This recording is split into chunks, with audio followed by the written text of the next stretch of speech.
A quiet dinner turned into a storm when a group of men mocked a Korean chef for his accent until one customer stood up. No one realized it was Keanu Reeves. What he said next didn't just silence the bullies, it changed a man's life, and the entire nation was watching. Before we continue this incredible story, let us know where you're watching from. If you enjoy stories like this, subscribe to the channel, because tomorrow we have another inspiring story you won't want to miss. The rain had been falling since sunset, washing the city in a soft gray haze. Through the steamed-up glass of a small restaurant on a quiet Los Angeles street, the glow of paper lanterns flickered against the damp evening. The place wasn't fancy, but it had warmth walls lined with hand-painted murals of mountains and cranes, soft jazz playing through hidden speakers, and the comforting smell of sizzling soy and sesame drifting from the kitchen. At a table by the window, a group of 4 men in expensive suits laughed loudly, their voices rising above the mellow music. They were the kind of people who acted as if every room belonged to them. Waiters moved around their table carefully, trying to keep the peace. Behind the counter, the chef, Mr. Han, worked with quiet precision. Mid-50s, small frame, streaks of gray in his black hair. His eyes held the tired gentleness of someone who had carried too many dreams too far from home. Every move was careful stirring, plating, wiping the edge of the dish with a clean towel. He didn't notice at first that the laughter had shifted tone. "Hey," one of the men called out, his voice thick with beer. "How do you even say this?" He pointed at the menu, squinting. "Bull. What is it, bulgogi?" He exaggerated the syllables, dragging the word into a caricature. His friends burst out laughing. The chef looked up, confused but polite. "It's pronounced bulgogi," he said softly, the accent gentle but distinct. He bowed slightly. "Korean barbecue beef. Very popular dish."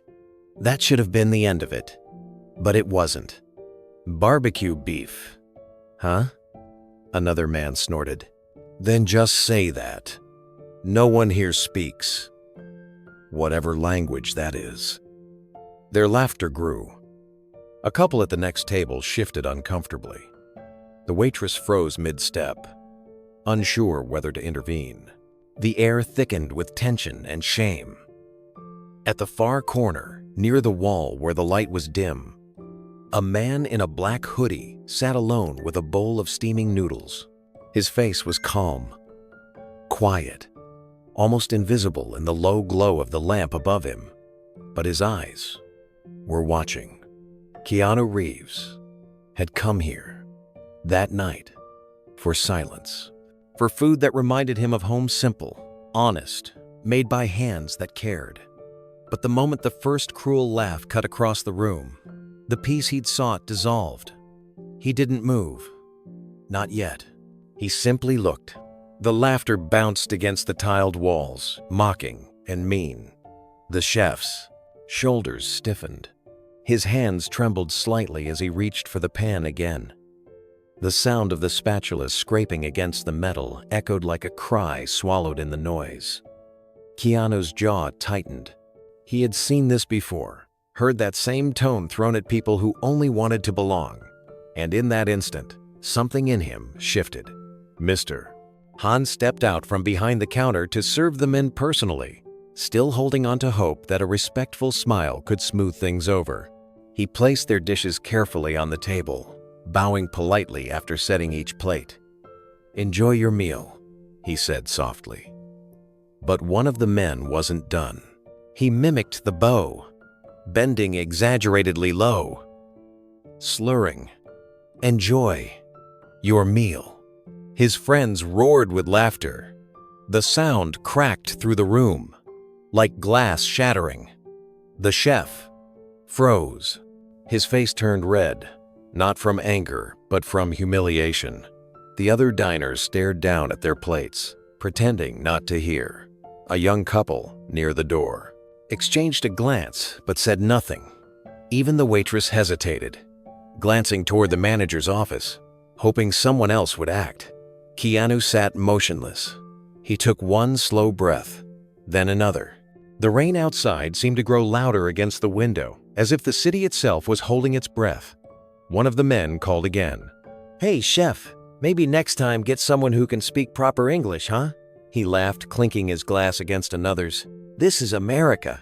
The words hit the air with a cold finality. Keanu's hand tightened around his chopsticks.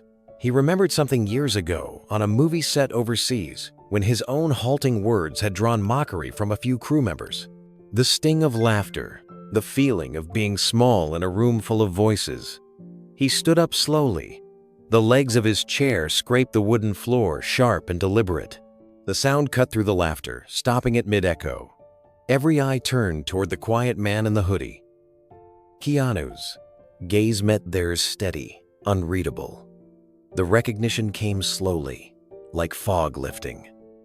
The smirk on one man's face faded. "Wait, is that?" he started to whisper. But Keanu's calm voice interrupted. "You think that's funny?" he asked. His tone wasn't loud, but it carried the weight of steel. The group exchanged glances. "Relax, man," the first one said, trying to laugh it off. "We're just joking around." Keanu took a step closer. "No," he said softly, "you're not." The silence in the restaurant deepened. Even the kitchen noises had stopped. "Mister." Hans stood frozen, unsure what to do, torn between gratitude and fear that this could turn into something worse. Keanu's eyes shifted toward him for a moment, as if to say, "You're not alone." Then he turned back to the group. "You came here to eat. He came here to serve you food with respect. If you can't offer the same in return, you should leave." The words landed heavy. One of the men muttered, "What's your problem, man?" But his voice trembled slightly. The tension felt electric. No one moved. The man sitting nearest to Keanu leaned back in his chair, his smirk returning. "You can't tell us what to do," he said, but the confidence in his voice was already fading. His friends looked uneasy. One of them stared at the floor. Another nervously folded his napkin. The tension was no longer just between the group and Keanu, it was in the air, pressing down on everyone in the room. Keanu's eyes didn't waver. "You came here to eat," he said, each word deliberate.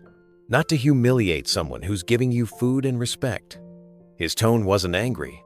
It was calm, steady, like someone who had seen enough of the world to know exactly how cruelty worked. The men shifted in their seats, realizing the quiet customer standing before them wasn't just anyone. Recognition dawned slowly. The man in the hoodie, with the weary kindness in his eyes, was unmistakable. One whispered, "That's Keanu Reeves." A murmur rippled through the restaurant. The waitress froze near the register. The couple by the door stared in disbelief. Even the sound of the rain seemed to pause. One of the men tried to laugh it off. "Hey, it's a free country," he said weakly. "We were just having some fun." Keanu tilted his head slightly. "If your fun hurts someone else," he said, "then maybe you need a better kind of freedom." His voice remained even, but the room felt charged with quiet electricity. Mr. Hans stood motionless behind the counter, torn between gratitude and fear. He didn't want trouble. His livelihood depended on peace. Yet in that moment, he saw something he hadn't in years. Someone standing up for him. Not out of pity, but out of respect. Keanu turned toward the waiter, pulled out his wallet, and said, "Put their bill on mine." The men looked at him in surprise. "Wait, what?" one of them said. Keanu handed over his card. "If this is about power, let's end it right now. You've been fed. You've been served. You can leave." Silence hung like a curtain. Then, without another word, Keanu stepped aside, giving them a path to the door. The first man pushed back his chair, muttering something under his breath, but no one responded. They stood, straightened their jackets, and walked out into the rain. The door closed softly behind them. For a moment, the only sound was the steady rhythm of water against glass. Then Keanu looked back at Mr. Han. "You okay?" he asked quietly. Mr. Han nodded, his voice trembling. "Thank you," he whispered. Keanu gave a small nod, almost like a bow of his own, then turned to his table. "You don't owe me anything," he said gently. "Just keep cooking. The world needs people like you." As he sat down again, the other customers began to clap. It started with one person, then two, until the small restaurant filled with the sound of hands meeting in quiet gratitude. Outside, the rain continued to fall, washing the city clean. Inside, something else had shifted, a man's dignity restored, and a night no one would ever forget. The scene closes as the camera lingers on Keanu's calm face, the reflection of lantern light in his eyes. Then his voice, low and steady. "Maybe you should leave. This isn't your kind of place." The screen fades to black. The music rises. Title appears. Keanu Reeves defends a Korean chef from mockery. What happens next will melt your heart. Hours before the confrontation that would change everything, the city was still pulsing with late afternoon light. Downtown Los Angeles buzzed with the kind of tired energy that only comes after a long workday. Filming had just wrapped on a small independent movie, a quiet project about grief and healing that had drained Keanu emotionally. He stayed behind on set longer than anyone else, helping the crew pack up lights and cables, exchanging simple thank yous that meant more than words could say. When the last truck drove away, Keanu stood for a moment under the dim streetlight outside the studio. The sound of distant traffic echoed off the buildings. He felt that familiar ache, the quiet after creation, the stillness after pretending to be someone else. He was hungry, but not for anything fancy. What he wanted was warmth, something real, something that didn't need red carpets or table reservations. He pulled his hood up, walked a few blocks, and found a small restaurant tucked between a laundromat and a flower shop. The sign above the door was simple: Han's Table, home of authentic Korean cuisine. He smiled faintly. The reviews he'd read online had mentioned kindness more than anything else. Words like humble, home-cooked, and family-run had caught his attention. That was enough for him. Inside, the air was cozy, filled with the smell of grilled meat, ginger, and sesame oil. Lanterns hung from wooden beams, and soft Korean ballads played from a small speaker behind the counter. There were no paparazzi here, no one waiting for autographs. Just a few families, an elderly couple sharing soup, and a college student quietly studying by the window. It was peaceful in a way that reminded him of places his mother used to take him when he was young. Small restaurants where the food was made by hand, and the people cooking it did so with love. Keanu found a corner seat by the far wall, the kind of spot where he could watch without being noticed. A waitress brought him a menu, and he smiled gratefully. "I'll have the bibimbap, please," he said softly. She nodded, her eyes widening in recognition for just a moment, then deciding to say nothing. From the kitchen, he could hear the rhythmic sound of cooking rice sizzling, knives chopping, pans clattering lightly.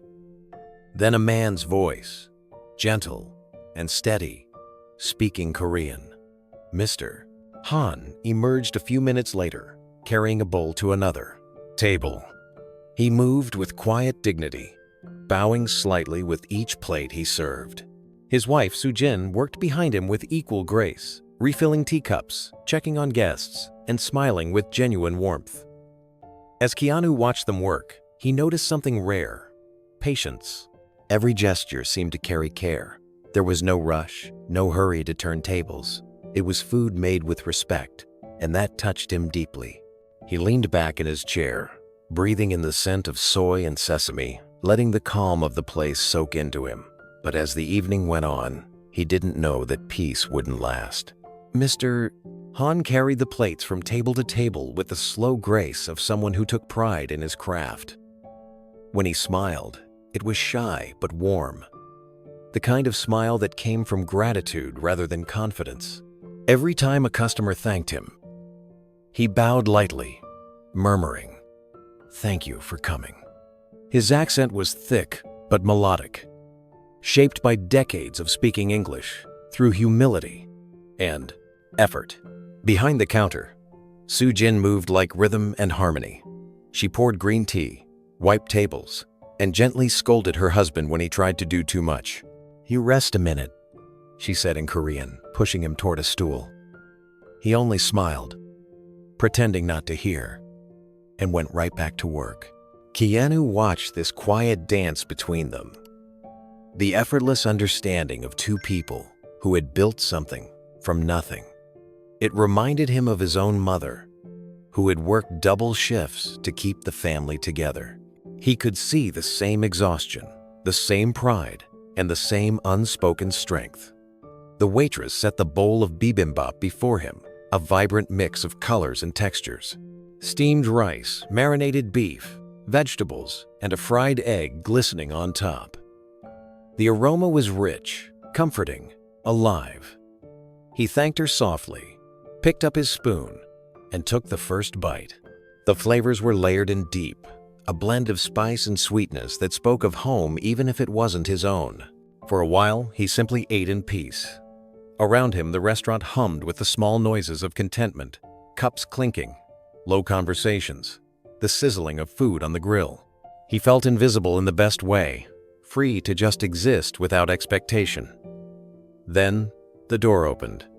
The sound of laughter entered before the men did. 4 of them, all in their 40s, dressed in crisp business suits, smelling faintly of whiskey and ego. Their presence changed the air instantly. The calm hum of the room grew tight, hesitant. Even Soo-jin's smile faltered for a moment before she forced it back. They sat at the table near the center, speaking loudly as if the room belonged to them. The waitress approached with a nervous smile. One of them winked at her and said, "Bring us something strong." Another added, "And make sure it's fast, sweetheart." Their laughter followed her all the way to the kitchen. Keanu's eyes lifted from his bowl. He said nothing, but his posture changed alert. Now, listening. When Mr. Han came out to greet them, his expression was the same kind courtesy he gave every guest. He handed them menus, explaining the dishes in his calm, careful way. But before he could finish, one of the men grinned and cut him off. "Hold on. What did you just say?" the man asked, mockingly tilting his head. "Say that again, chef." The others chuckled. Mr. Han blinked, confused. "You mean the bulgogi?" he asked softly. "Yeah, that," the man said, exaggerating the pronunciation, dragging the word out like it was a punchline. Laughter erupted again, loud and mean, echoing through the small space. The laughter hit like a sudden chill, breaking the warmth that had filled the restaurant. Every head turned, and then quickly turned back again, as if pretending not to hear could erase the cruelty hanging in the air. Mr. Han tried to smile. "Yes," he said softly. "Bulgogi, Korean barbecue beef. Very good." He bowed again, but the gesture only fueled their mockery. "Barbecue beef," one man barked, laughing so hard his glass almost tipped. "Why not just call it that? You people make everything sound so complicated," his friends howled. Another one mimicked Mr. Han's bow, clasping his hands together in exaggerated politeness. Thank you, come again," he said, his voice high and mocking. Soo-jin froze, mid-step near the counter. The color drained from her face. She wanted to defend her husband, but feared what it might cost them. The restaurant was their dream, the one thing holding them above the waves of debt and uncertainty. A single scene could destroy it all. Keanu watched from the corner, spoon resting in his bowl, his eyes fixed on the scene like a man studying a storm before it breaks. The expression on his face didn't show anger, only deep disappointment, the kind that runs quiet but burns long. He had seen this pattern before, the loud taking advantage of the gentle, the cruel mistaking silence for weakness. The same story, playing out again in a small corner of a big city. Mr. Han's hands trembled slightly as he turned to walk back toward the kitchen. But before he could take a step, one of the men called out again. "Hey, chef, what's that other thing on the menu? Jap? Japchae? You sure you can even say it right?" The mockery came sharp and deliberate, each syllable twisted for laughter. The room fell into a deeper silence. Even the jazz music playing softly in the background seemed to hesitate. A young boy at a nearby table looked up at his father, whispering, "Why are they being mean?" The man shook his head and looked away. "Mr." Han took a quiet breath and said, "Please, enjoy your meal." His voice wavered only slightly, but that small crack carried more heartbreak than any shout. Keanu's gaze followed him as he disappeared into the kitchen. His spoon lowered gently to the table. His reflection shimmered faintly in the window beside him, rain streaking down the glass. Outside, the streetlight flickered. He didn't move yet. He just sat there, still as stone, letting the weight of what he'd witnessed settle inside him. Somewhere deep down, something old stirred memories of his own struggles with language, of being the outsider, of watching others mocked for trying to belong. The laughter rose again, louder this time, echoing off the walls. Keanu's eyes lifted slowly from his bowl, calm but unyielding. The decision was already made. In that small restaurant, with the rain whispering against the window and cruelty filling the air, peace ended, and the moment that would soon go viral began. The laughter from the men's table rolled through the restaurant like waves against fragile glass. It wasn't the laughter of joy or humor, it was the sharp, mocking kind that cut deep without leaving visible marks. The other customers tried to ignore it, but their faces betrayed discomfort. Some stirred their drinks longer than needed. Others pretended to scroll through their phones. The waitress at the counter lowered her eyes, hoping the moment would pass. The men looked like they had come straight from a bar, their ties loose, their cheeks flushed from liquor and arrogance. One of them leaned back in his chair, slapping the table as he spoke. "Man, I can't even understand what this guy's saying. How do people eat here if they can't read the menu?" Another chimed in. "Maybe they just point and hope they don't get dog meat." The others burst out laughing again, too loud for the small space. Their voices bounced off the walls, filling every corner. Behind the counter, Sujin's hands froze around a teapot. Her expression hardened, though she said nothing. She could hear every word through the small serving window. The sting of their laughter made her chest tighten. Mr. Han, on the other hand, tried to keep his composure. Years of working in kitchens had taught him that silence was safer than confrontation. He forced a nervous chuckle, bowed slightly, and said, "We serve only traditional dishes, sir. Please, enjoy." But the mockery didn't stop. "Traditional?" One of them sneered. "That's a nice way to say weird." He picked up his chopsticks and waved them dramatically in the air. "Hey, what's the right way to hold these? Maybe the chef can give me lessons." The laughter erupted again, cruel and childish. Keanu's hand, halfway to his mouth, froze. The chopsticks hovered above his bowl of bibimbap. His gaze drifted toward them slowly, like a storm building in silence. He didn't speak, but something in his stillness made the waitress near him glance over nervously. His eyes were calm, but too calm, the kind that held control over an anger that didn't explode, only simmered. He looked around the room. No one else was moving. The young couple near the door kept their heads down. The older woman by the counter stared into her cup, and the student by the window slipped in his earbuds to escape the noise. That quiet avoidance, the unwillingness to act, burned in him more than the laughter itself. He had seen it before, on film sets, on streets, in classrooms, when he was young. People choosing comfort over courage. He set his chopsticks down slowly, eyes locked on the men's table. Something inside him had already decided that this night would not end quietly. The noise from the men's table grew bolder with each drink. The comfort of anonymity made them crueler, as if their laughter gave them permission to be ignorant. They were trying to turn the room into their playground, the kind where Decency had no place. Mr. Han, still determined to keep the peace, walked over again with a tray of side dishes. "Please, sir, here is kimchi and some pickled radish. Traditional." He didn't finish. One of the men cut him off, waving a dismissive hand. "No thanks, I don't eat that stuff," he said loudly. "Smells weird." The other snickered. Another raised his glass and added, "Bet it's full of MSG anyway." Han forced a small laugh, unsure how else to respond. "No MSG, sir. All fresh." His accent softened the words, making them sound almost musical, but they weren't listening. "Fresh, huh?" one of them said, mocking the way he pronounced the R. "Yeah, real, fresh." That drew the biggest laugh yet. The sound sliced through the restaurant, cruel and unrestrained.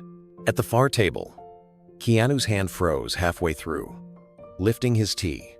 The motion stopped in midair. His reflection in the window flickered under the lantern light. A faint crease formed between his brows as he looked toward the men. He could see the way Mr. Han's shoulders hunched slightly, how his hands trembled just enough to make the spoons rattle on the tray. He could see Soo-jin through the kitchen window, watching her husband with eyes full of quiet pain. She looked as though she wanted to scream but couldn't. Keanu's gaze shifted around the room. No one else was speaking. A teenage boy at a nearby table looked down at his phone, pretending not to hear. His father, sitting opposite him, gave a tight smile to the waitress and muttered, "Check, please." The older woman near the counter stared into her soup, stirring it though she'd already finished. This, Keanu thought, was what silence looked like. Not peace, but fear, dressed as politeness. The men kept going. "Hey, chef," one of them called out. "How do you say hamburger in Korean?" He pronounced each syllable slowly, stretching it to sound childish. The laughter that followed was meaner this time, full of mock confidence. The kind that grows when no one dares to stop it. The sound echoed through the air like a slap. The waitress by the register flinched. Soo-jin stepped closer to the kitchen door, her hands balled into fists. Mr. Han stood frozen for a moment, then bowed slightly, his head low. "Please enjoy your meal," he said quietly, voice trembling at the edges. The laughter rolled on, and Keanu's eyes finally lifted from his bowl. The line between patience and action had just been crossed. The moment stretched long and heavy, the kind of silence that carried shame for everyone who heard it. Mr. Han turned back toward the kitchen, his head still bowed. His footsteps were soft, but in that silence, every sound, the scrape of his shoes, the quiet clink of dishes, seemed unbearably loud. He reached the counter and set down the tray with trembling hands. Soo-jin hurried toward him, whispering in Korean, "Don't let them see they hurt you." Her voice shook as much as his hands. He nodded but didn't speak. For 20 years in America, he had worked hard to belong, to show kindness even when met with ignorance. But tonight, kindness felt like a weight. Out in the dining area, one of the men leaned back in his chair, sighing in satisfaction. "Unbelievable," he said to his friends. "Can't even take a joke." "Yeah," another replied, swirling the last of his whiskey. "That's the problem with people these days, too sensitive." The words hung like poison in the air. Keanu had heard enough.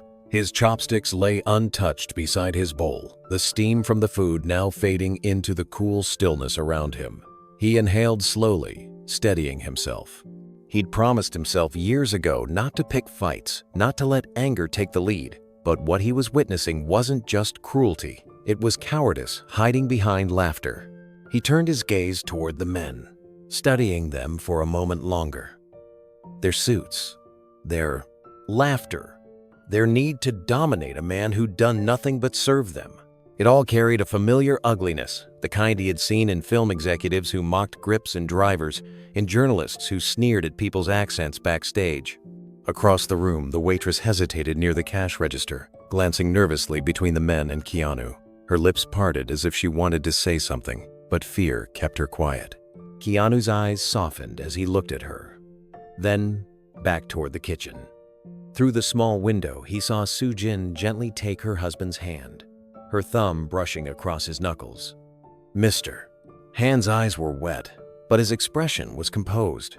He whispered something, and she nodded before turning away to refill water glasses, as if nothing had happened. That quiet dignity broke something in Keanu. It wasn't rage, it was resolve, the kind of quiet strength that made his every movement intentional. He picked up his tea, took one last sip, then placed the cup down carefully, as though marking the end of patience itself.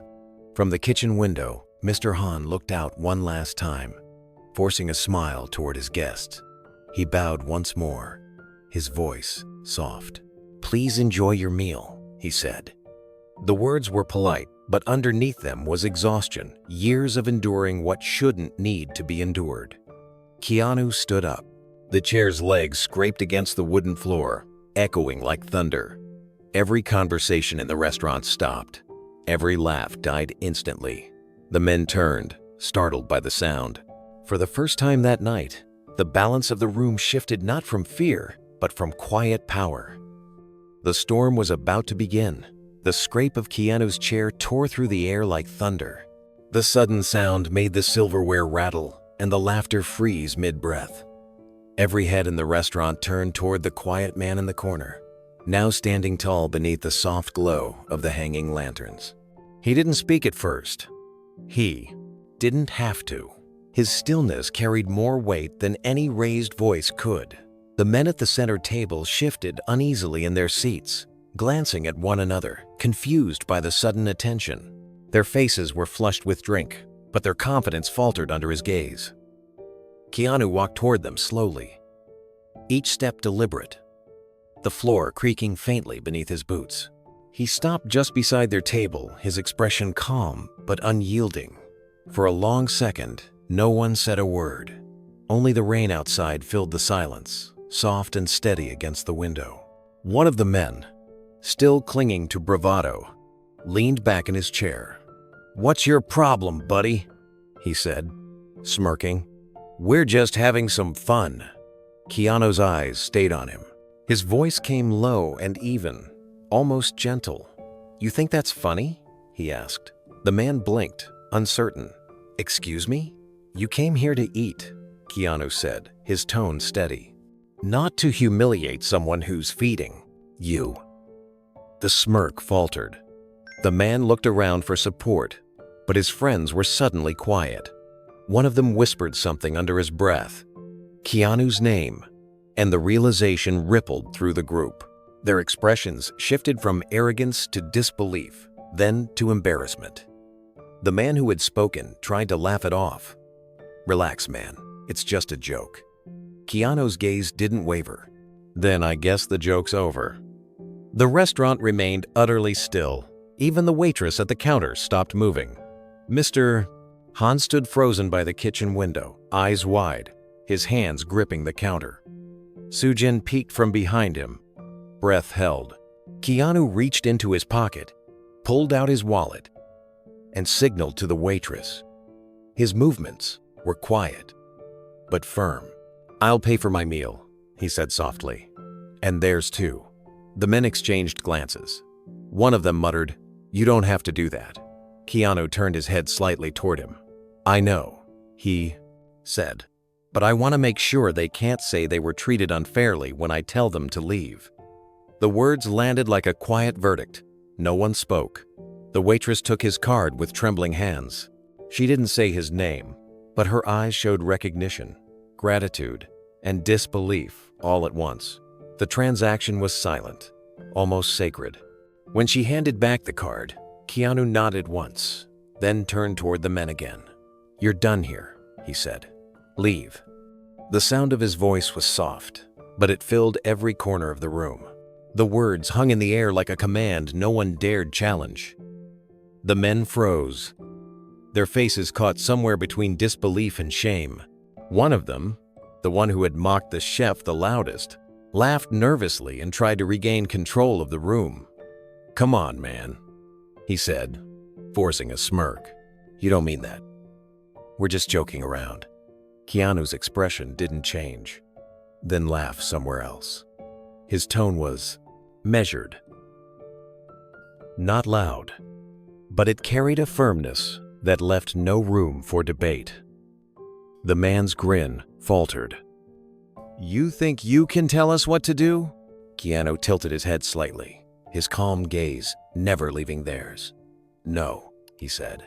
I think you already told everyone what kind of people you are. A murmur rippled through the restaurant. The couple near the door glanced at each other. The young student by the window slowly removed his earbuds. Even the jazz music in the background seemed to fade beneath the weight of the moment. The lead man's jaw clenched. You don't even know us, he said. You're just some guy eating noodles. Keanu's eyes softened, but his voice carried more conviction than anger. I don't need to know you, he said. I know the sound of cruelty when I hear it. For a long moment, no one moved. Then, from behind the counter, Mr. Han's soft voice broke through. Please, sir, no fighting. His words trembled with worry. It's okay. Keanu turned to him, his voice gentler now. It's not okay, he said. You've been kind to everyone who's walked through this door. You deserve the same in return. That sentence landed with quiet power. It wasn't shouted, but it silenced everything. The man in the suit shifted, his confidence unraveling. He looked around the room, suddenly aware of the eyes watching him. He tried to laugh again, but it came out weak. Whatever, he muttered. We were leaving anyway. He grabbed his jacket and stood up, trying to look in control. His friends followed suit, their earlier swagger gone. One of them mumbled something under his breath that sounded like an apology, though no one heard it clearly. They moved toward the door. The leader turned back once, pointing at Keanu. You think you're some kind of hero? Keanu looked at him, calm as ever. No, he said. Just someone who's tired of watching people get hurt for no reason. The man's mouth opened, but no words came. He turned and walked out, the bell above the door jingling softly as the rain swallowed them outside. The silence that followed wasn't awkward. It was cleansing. Every person in the restaurant exhaled as though a storm had just passed. The tension dissolved, replaced by something lighter, something grateful. Keanu stood there for a moment, his gaze lingering on the door before turning back to the chef. Mr. Han was still frozen, his hands gripping the counter tightly. His eyes glistened. The sound of rain filled the space again. For the first time that night, it sounded peaceful. For a long few seconds, no one moved. The entire restaurant seemed to breathe again, as though everyone had been holding air in their lungs for far too long. The tension lifted, leaving only the steady rhythm of raindrops against the window and the faint hum of the refrigerator behind the counter. Keanu remained standing, his shoulders relaxed, but his presence still commanding. His eyes swept the room once more, not in pride or defiance, but to make sure everyone was all right. The waitress behind the counter looked at him with tears in her eyes. She tried to speak but could only manage a quiet, "Thank you." He nodded gently, then turned toward Mr. Han. The chef was still behind the counter, staring down at the cutting board in front of him. His knife rested motionless beside a half-sliced cucumber. When he finally looked up, his eyes shimmered under the kitchen light. Keanu walked closer, his steps slow and respectful. "Are you okay?" he asked softly. "Mr." Han opened his mouth, but no sound came out. He swallowed hard, his voice barely above a whisper. "You didn't have to do that," he said. "I know," Keanu replied. "But someone should have." For a brief moment, the older man's composure broke. His lips trembled and his shoulders shook, slightly as he bowed his head. Sujin came from the kitchen, wiping her hands on her apron. She stopped beside her husband and looked at Keanu with gratitude so deep it didn't need words. "Thank you," she whispered, placing her hand over her heart. Keanu gave her a small, reassuring smile. "You don't owe me thanks," he said. "Your food already speaks louder than any insult." Sujin's eyes filled with tears. Mr. Han straightened, taking a quiet breath to steady himself. "I just wanted to cook," he said. "That's all I ever wanted." "You're doing more than that," Keanu answered. "You're showing people what home tastes like." A silence settled between them, not awkward, but meaningful. Around them, the other customers began to stir. A few started clapping softly. It began with one pair of hands, then another, until the sound filled the restaurant. It wasn't applause for a celebrity. It was applause for decency. Keanu gave a humble nod, almost embarrassed by the attention. He turned to the waitress, handed her a generous tip folded neatly beneath his check, and said quietly, "Make sure they get a peaceful night." She nodded, tears slipping down her cheeks. As Keanu walked back toward his seat, he passed the table where the men had been sitting. Their glasses were still half full, their napkins crumpled, their laughter gone. He looked at the empty chairs for a second and whispered to himself, "Maybe they'll think before they speak next time." He sat back down, took one last bite of his now cold bibimbap, and exhaled deeply. The taste was still perfect. Outside, the rain softened, and through the window's reflection, the glow of the lanterns flickered like quiet hope. The restaurant remained silent for a long time after the confrontation ended. The air felt different now, lighter, though still heavy with emotion. Mr. Han stood behind the counter, his hands clasped together, unsure of what to do. Sujin quietly wiped the counter with a trembling hand, her heart still racing. Keanu sat back down at his table, the warmth of his untouched meal slowly fading in front of him. Then, almost hesitantly, Keanu looked toward the chef. Their eyes met through the dim glow of the lantern light. There was no pride in Keanu's gaze, only compassion, an unspoken understanding that crossed languages and experiences. He gestured gently toward the empty chair across from him. "Sit with me," Keanu said softly. Mr. Han blinked in surprise. "Sit with you?" he asked, his accent coloring each word. Keanu nodded. "Please." For a moment, Mr. Han hesitated. No customer had ever made such an offer before, especially not someone like him. He glanced toward his wife. Unsure, Sujin gave him a small nod, her eyes glistening. Slowly, almost shyly, he untied his apron and approached the table. He moved carefully, as if afraid to disturb the fragile calm that had settled over the room. When he reached the table, Keanu stood up, pulling the chair out for him. It was a small gesture, but it made Mr. Han freeze for a second. He wasn't used to being treated like that, like an equal, not a servant. "Thank you, mister," Han said, his voice trembling slightly as he sat down. Keanu smiled gently and returned to his seat. The two men sat in silence for a moment. The other customers watched quietly, sensing something sacred unfolding. Keanu broke the silence. "You make good food," he said simply. Mr. Han gave a modest smile. "Thank you. My mother taught me when I was a boy. Cooking is my language." Keanu nodded slowly. "Then you're fluent," he said, "because this food speaks kindness." "Mister." Han's eyes softened though. Confusion flickered in them. "Kindness?" he repeated. Keanu leaned forward slightly. "When you cook for people, you give them a piece of yourself. That's what kindness looks like." He paused, his voice growing quieter. "But not everyone understands that." "Mister." Han looked down at his hands, calloused and rough from years in the kitchen. "Sometimes they only see what is different," he said. "My accent, my face, my words." Keanu nodded. "I know what that's like," he said. "When I first came to America, I didn't speak English very well either. People laughed at me too." Mr. Han's eyes lifted sharply, disbelief flickering across his face. You? Keanu smiled faintly. Yes. Not everyone sees you for who you are.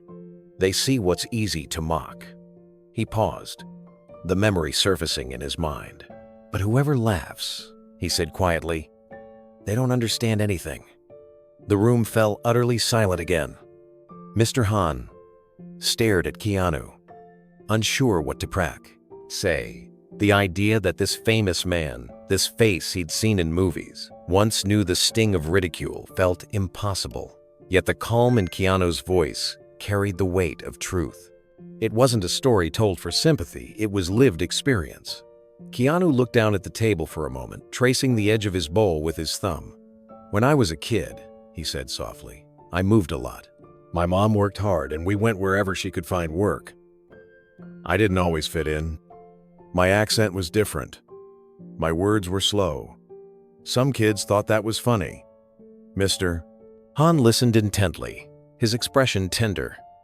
I remember one day, Keanu continued, his tone steady but reflective. I tried to order lunch at school, but I said something wrong. The kids laughed. It wasn't just the sound of it, it was the way they looked at me, like I didn't belong. That look. He paused, his voice catching slightly, then continued. You never forget it. It stays somewhere inside you, reminding you how small the world can make you feel. Mr. Han nodded slowly. His hands were clasped tightly on the table, as though holding the words like something precious. Yes, he said softly. That feeling, I know it too. When I first come here, people make fun of my name. They call me Hand, like the English word. I smile. I laugh with them. But inside, he placed a hand on his chest. Inside, I feel like I am shrinking. Keanu met his gaze. You didn't shrink, he said. You built something beautiful. You built a place where people can come and feel cared for. The chef's eyes glistened. He took a slow breath, as if the kindness itself was too much to bear. You say that like it is easy. Keanu shook his head. It's not, he said.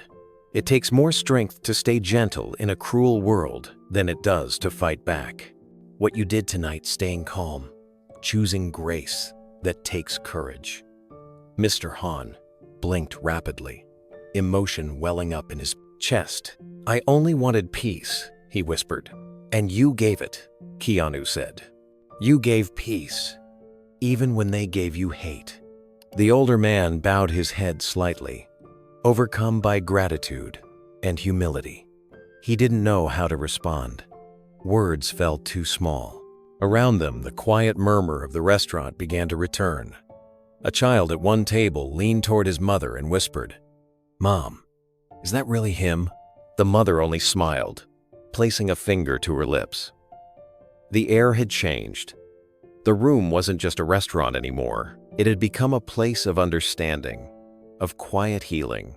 In the corner, a young woman discreetly lifted her phone, her hands trembling slightly. She pressed record not out of voyeurism, but because she sensed something real, something worth remembering. The light caught the two men at the table just right, one world famous, one almost invisible, and between them only empathy. Keanu's words lingered in the air, soft but powerful. The entire restaurant seemed suspended in that stillness. Every face turned toward the quiet exchange between the two men. Mr. Han lowered his head, his breath shaky, tears threatening to fall, but held back by dignity. He wasn't used to being seen this way, not just as a worker or an accent to mock, but as a human being worthy of respect. I don't know how to thank you, Mr. Han whispered. No one has ever spoken like that for me. Keanu shook his head gently. You don't need to thank me, he said. You've already taught everyone here something I couldn't have. Mr. Han frowned slightly, unsure what he meant. Keanu continued, his voice soft but certain. You didn't fight them. You didn't insult them back. You stood there and still showed grace. That's not weakness. That's strength. Most people don't understand how strong that really is. The words reached something deep inside the older man. For years, he had carried quiet shame, thinking silence meant defeat. But hearing it called strength, he had never thought of it that way before. His lips trembled, and for the first time in a long time, he allowed a tear to fall. Sujin came forward slowly, her hands clasped together. She bowed slightly, whispering, "You reminded everyone what respect looks like." Her eyes met Keanu's. Filled with emotion, Keanu gave a small smile. "He reminded me too." At that, Mr. Han finally let out a shaky breath and smiled through the tears. "In my country," he said softly, "there is a saying, a kind word warms the winter. Tonight, you gave me spring." Keanu's eyes softened. "Then let's call it even," he said. "Your cooking did the same for me."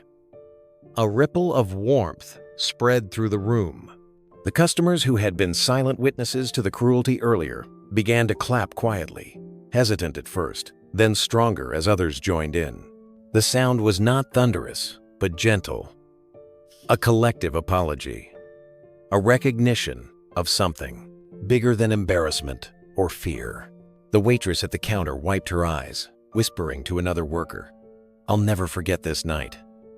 The young woman who had been recording slowly lowered her phone, her hands trembling. She didn't know what she would do with the video yet, but she knew one thing for sure. It wasn't just a clip of a celebrity doing the right thing. It was proof that decency still existed in the world.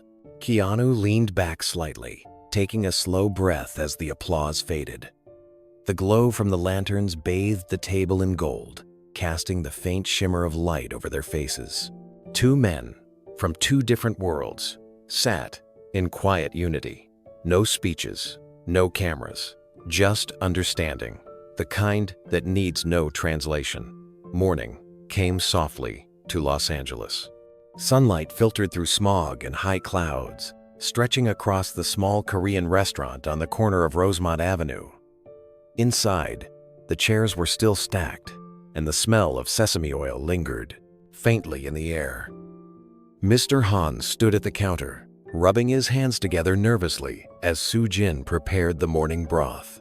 The night before felt like a dream, something surreal, fragile, almost too meaningful to be real. He had barely slept. His mind replayed the moment over and over. Keanu's calm voice, the cruel laughter fading, the applause, the kindness that followed.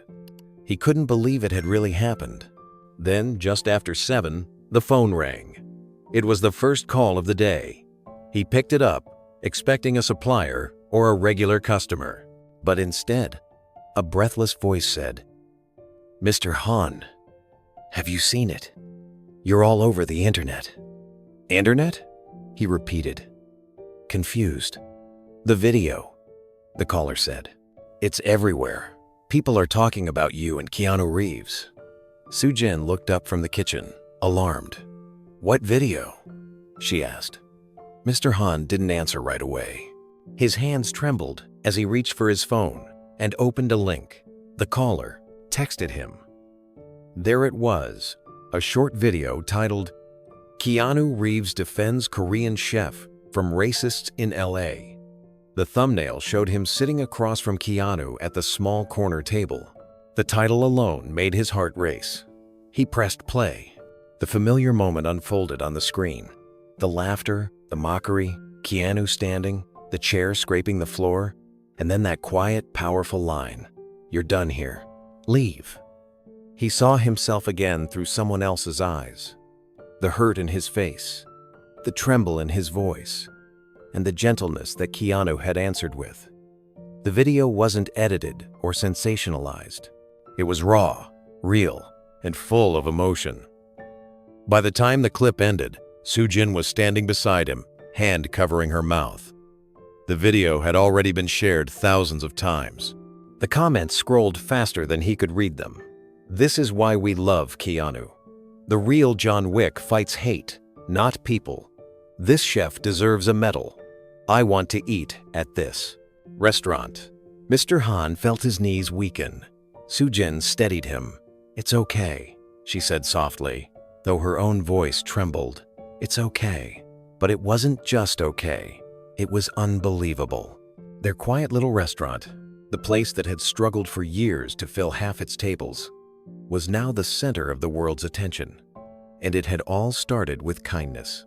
By noon, the world outside Han's table looked nothing like it had before. Cars lined both sides of the narrow street. A camera crew from a local news station parked their van near the curb, cables snaking across the sidewalk. Reporters held microphones as they spoke into cameras, their voices carried by the hum of excitement. Inside, the phone rang non-stop, one reservation after another. Some people called from out of state, others from across the country. One woman from New York said she wanted to fly to Los Angeles just to eat the food that made Keanu Reeves stand up for what's right. Mr. Han could barely process any of it. His hands shook as he flipped through the reservation book. "We have no more tables tonight," he told one caller, his voice still uncertain, still afraid this might vanish as quickly as it came. Soo-jin stood beside him, reading through her phone, tears glistening in her eyes. "Look at this," she whispered, holding it up for him to see. Messages from strangers filled the screen, hundreds of them. "Your story made me cry. Thank you for showing dignity. My parents are immigrants too. You reminded me of their strength. I'll be bringing my whole family to support your restaurant." Soo-jin covered her mouth, overwhelmed. "People are kind," she said softly. "So kind. Mr." Han nodded, but part of him still couldn't believe it. "All this because one man stood up," he murmured. Keanu hadn't said a word to the press. He hadn't posted anything. Yet the story grew, spreading from one platform to the next like wildfire. Bloggers wrote about it, morning talk shows mentioned it, and even celebrity accounts shared the clip with captions like "Humanity at its best." Outside, a reporter from Channel 7 knocked gently on the restaurant door. "Mr. Han?" she called. "Could we get a statement?" He stepped outside, nervously, blinking against the bright midday sun. Cameras flashed, microphones appeared in front of him, and voices overlapped with questions. "How did it feel when Keanu Reeves defended you? What would you say to those men now? Has Keanu reached out to you since?" Mr. Han hesitated, unsure how to answer. Finally, he said softly, "I am thankful. But not only for him. I am thankful that people saw, that they understood how words can hurt. Maybe now, people will think before they laugh." The reporters exchanged glances, touched by his sincerity. Someone asked, "Will you change anything about the restaurant?" Mr. Han smiled faintly, his humility grounding him in the whirlwind. "Yes," he said, "we will make more kimchi. It seems people are hungry." They laughed, and the sound was warm, real, and kind. Behind him, Soo-jin stood at the doorway, wiping her eyes. For the first time, her tears were not from fear or shame. They were from hope. That night, the city glowed brighter than usual. Screens across Los Angeles lit up with the same headline: "Keanu Reeves defends Korean chef in Los Angeles restaurant." The story wasn't about a movie or a red carpet appearance. It was about a quiet act of respect. Within 24 hours, the clip had reached 10 million views. Every major outlet picked it up: morning news, talk shows, digital magazines. The footage spread across TikTok, YouTube, and Instagram, shared by celebrities, students, and families alike. Some wrote essays about empathy. Others made reaction videos, their voices thick with emotion. Comments poured in faster than anyone could read them. "This made me cry. World needs more people like him. I don't even know this chef, but I'm proud of him. Respect to Keanu for standing up without violence. My mom's Korean." She cried when she saw this. By midnight, the restaurant's website crashed under the surge of online traffic. People from other cities began posting pictures of their home-cooked Korean meals, tagging number Han's Table in tribute. Messages came in from Seoul, Vancouver, London, and Sydney. A teacher in Chicago wrote, "My students saw this video today." It started a whole conversation about kindness. Meanwhile, at the small apartment above the restaurant, Soo-jin sat on the couch beside her husband, scrolling through the endless flood of messages. She laughed and cried at the same time. "They're saying we're heroes," she whispered. "Can you believe it?" Mr. Han looked overwhelmed, almost frightened by the attention. "I just cooked," he said quietly. "He did the rest." She placed her hand on, quote, his. "No," she said firmly. "You did something too. You kept your dignity. People saw that." He smiled faintly, humbled. "Maybe," he said. "Maybe they saw a man just trying to do his job." Down on the street, headlights flashed as another camera crew parked in front of the restaurant. The world outside had changed overnight, yet inside their home, things remained beautifully simple. A husband, a wife, and a dream they'd almost lost. The phone buzzed again. It was another message, this time from a local community organization, offering to feature them in an event celebrating immigrant-owned businesses. Soo-jin looked at him, tears forming again. "People are coming because of what happened, but maybe they'll stay because they taste your heart in the food." Mr. Han nodded slowly. "Then tomorrow," he said, "we cook like always. No more, no less." Soo-jin smiled, leaning her head on his shoulder as the soft glow of their phones lit the room. Outside, the S-Can sign Han's table shimmered faintly under the streetlight, while across the city, millions of strangers felt a little prouder to be human. A week later, the city's energy had shifted. The story that once lived on screens had now taken root in real life. People from every corner of Los Angeles spoke of it the night Keanu Reeves stood up for a Korean chef and reminded the world that kindness still mattered. The little restaurant on Rosemont Avenue, once quiet and half-empty, had become a symbol of dignity and hope. That afternoon, Keanu decided to return.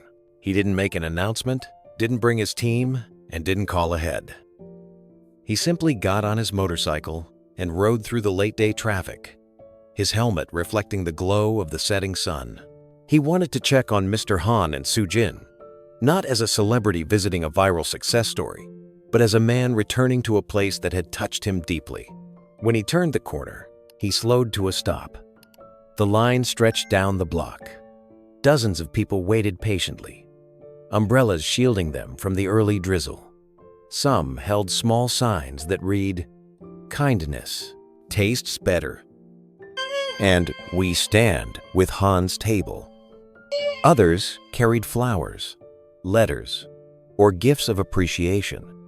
Keanu parked a few spaces away and removed his helmet. He hadn't expected this.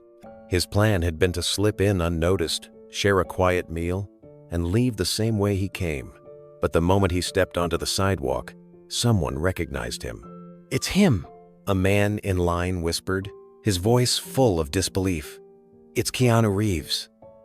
Heads turned, conversations stopped. Then came the sound of applause, soft at first, then stronger, spreading down the entire line. People clapped, not in the way they did for an actor, but for someone who had reminded them how decency looked in action. Keanu smiled shyly, raising a hand in greeting, a little embarrassed by the attention. He walked past the line, offering polite nods and quiet thank yous. A man near the front held out his hand and said, "Silent." Keanu shook his hand and replied softly. He did most of the standing. "I just helped people notice." When he reached the entrance, Soo-jin was there, her apron dusted with flour, her hair pulled back in a loose bun.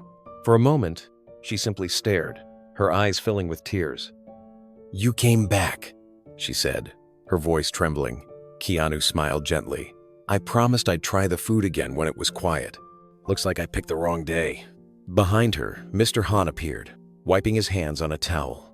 When he saw Keanu, he froze. Then, without a word, He stepped forward and embraced him tightly. It was the kind of hug that carried gratitude too big for words. "You changed everything," Mr. Han whispered. Keanu smiled and patted his back. "You did the cooking." Mr. Han stepped back, his eyes still wet, his voice shaking from emotion. "People wait hours to eat here now," he said. "They tell me they saw the video. Some come from other cities. They say your base." Kindness gave them hope. Keanu looked around, taking in the faces pressed against the windows and the hum of chatter inside. He smiled faintly. "It wasn't about me," he said. "They came because your food reminded them of home. They came because they saw truth." Sujin touched her husband's arm gently. "We tried to tell people you wouldn't come back," she said with a laugh that was half tears. "No one believed us.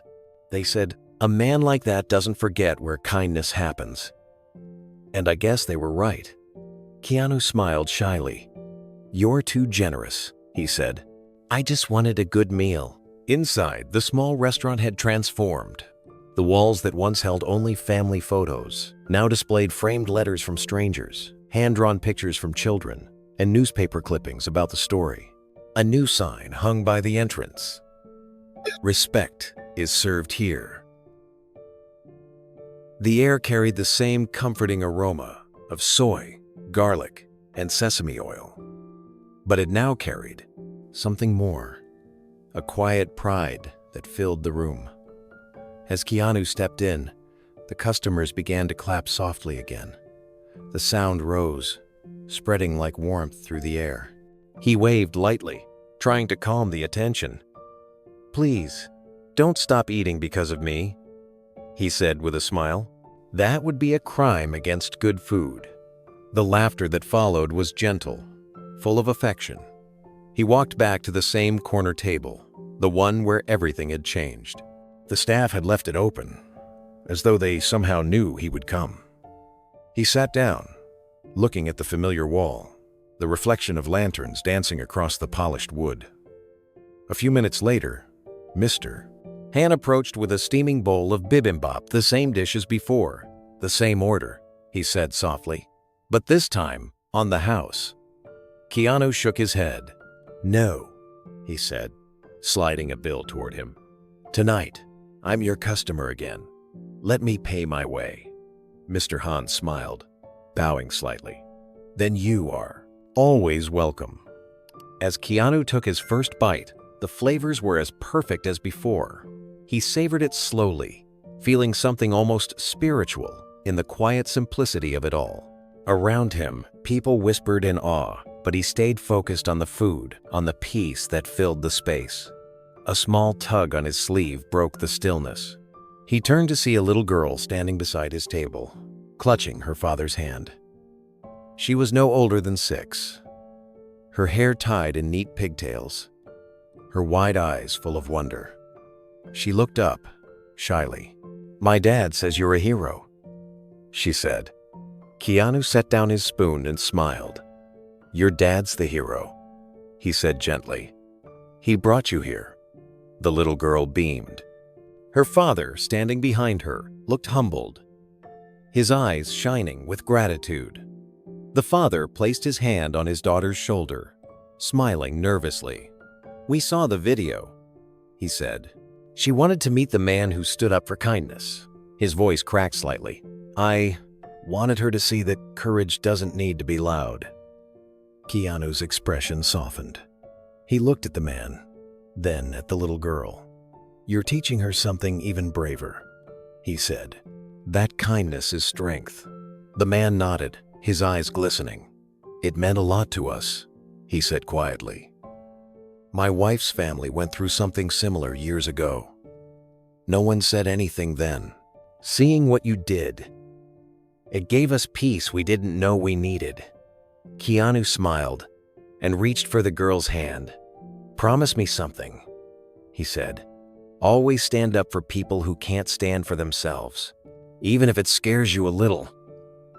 She nodded eagerly. "I promise." He smiled.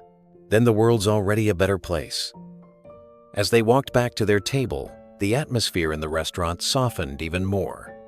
Laughter returned, gentle and genuine.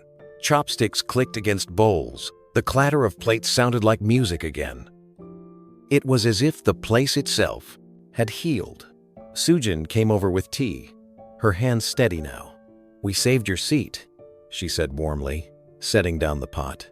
"People come and take pictures of it when you're not here." Keanu looked a little embarrassed. "It's just a chair," he said. She smiled.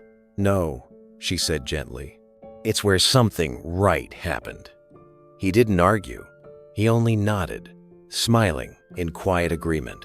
As the night went on, more customers stopped by his table, not for selfies or autographs, but simply to say thank you. An elderly man bowed low, saying his son had shown him the video and that it reminded him of his own struggles when he first arrived in America decades ago. A young waitress whispered that she'd stood up for her coworker the day after seeing it, and that she'd thought of him when she did. Keanu listened to each of them, patiently, humbly. He didn't deflect their gratitude, but he never accepted it as his alone. Every time, he pointed toward the kitchen and said, "You should be thanking the chef. He's the real story."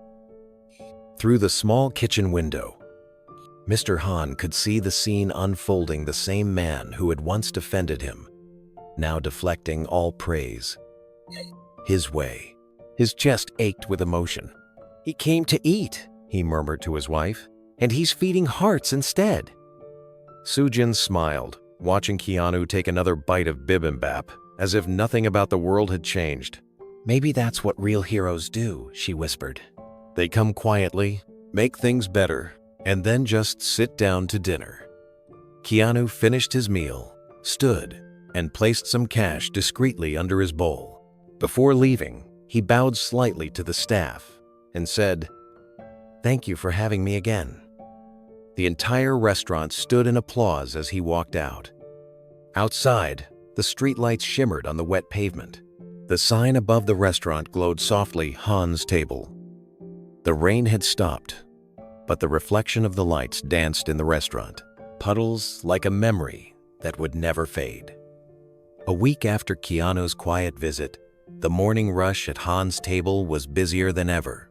Lines still formed before sunrise, and Sujin moved through the kitchen with the ease of someone who'd learned to balance joy and exhaustion. Every night they closed late, and every morning began early.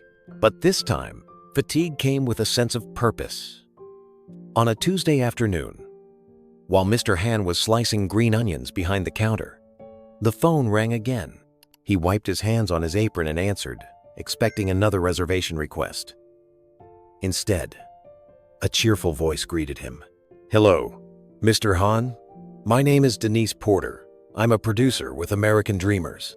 He frowned slightly, unsure he'd heard correctly. "Dreamers?" "Yes," she said warmly. "It's a national morning show that highlights stories of immigrants making a difference. We saw your video, and we'd love to have you on our show this Friday to share your story." Mr. Han froze. His knife hovered midair. "On television?" "Yes, sir," Denise said. "We'd like to talk about your restaurant, your journey, and what happened that night with Mr. Reeves. It's such a powerful example of courage and kindness." For a long moment, Mr. Han couldn't speak. He looked toward Sujin, who was stirring soup at the stove. "Me?" he asked softly. "You want me to speak?" "Yes," she said brightly. "America needs to hear your story." He thanked her and hung up the phone, still dazed. Sujin turned, curious. Who was that? He hesitated, still holding the phone. "A television show. They want us to go to New York to talk." Her eyes widened. "You mean you, not us," she said, laughing nervously. "They want to interview you." "Mr." Han shook his head. No. I can't. My English." He struggled for words, his accent thickening as anxiety rose. "I will embarrass myself. I am not made for cameras." Sujin said. down her ladle and walked to him, resting a gentle hand on his arm. "You said the same thing when we opened this place," she reminded him. "You said people wouldn't come. But they did, and they're still coming." He sighed, his shoulders sagging. "Cooking is different. Talking is from the same heart," she said firmly. "You just speak what's true. People will understand." He smiled weakly, appreciating her faith, but unsure if he shared it. That night, he couldn't sleep. He rehearsed words in his head, imagining cameras, lights, strangers staring. The idea of being seen frightened him more than being ignored ever had. By morning, he'd almost decided to decline the invitation. He was pouring coffee when Soo-jin came from the back, holding her phone. "There's a message for you," she said, handing it to him. The screen showed a text from an unknown number. "Hey, it's Keanu. Denise told me about the show. If you'd like, I can come with you. Not as a guest star, just as your friend and customer." Mr. Han read it twice, his eyes widening. "He would do this?" he whispered. Soo-jin smiled softly. "You believed in him that night," she said. "Now he's believing in you." When Friday arrived, the morning sky over New York was painted in silver clouds. The studio of American Dreamers buzzed with quiet excitement. Crew members rushed between cameras and lights, adjusting microphones, checking notes. The segment was already being promoted online as "The Chef and the Actor Who Restored Faith in Humanity." In the green room, Mr. Han sat nervously in his best gray suit. He had never been on a plane before this trip. He had barely slept the night before, practicing lines in broken English, until Soo-jin finally took his hand and said, "Stop trying to sound perfect. Just be you."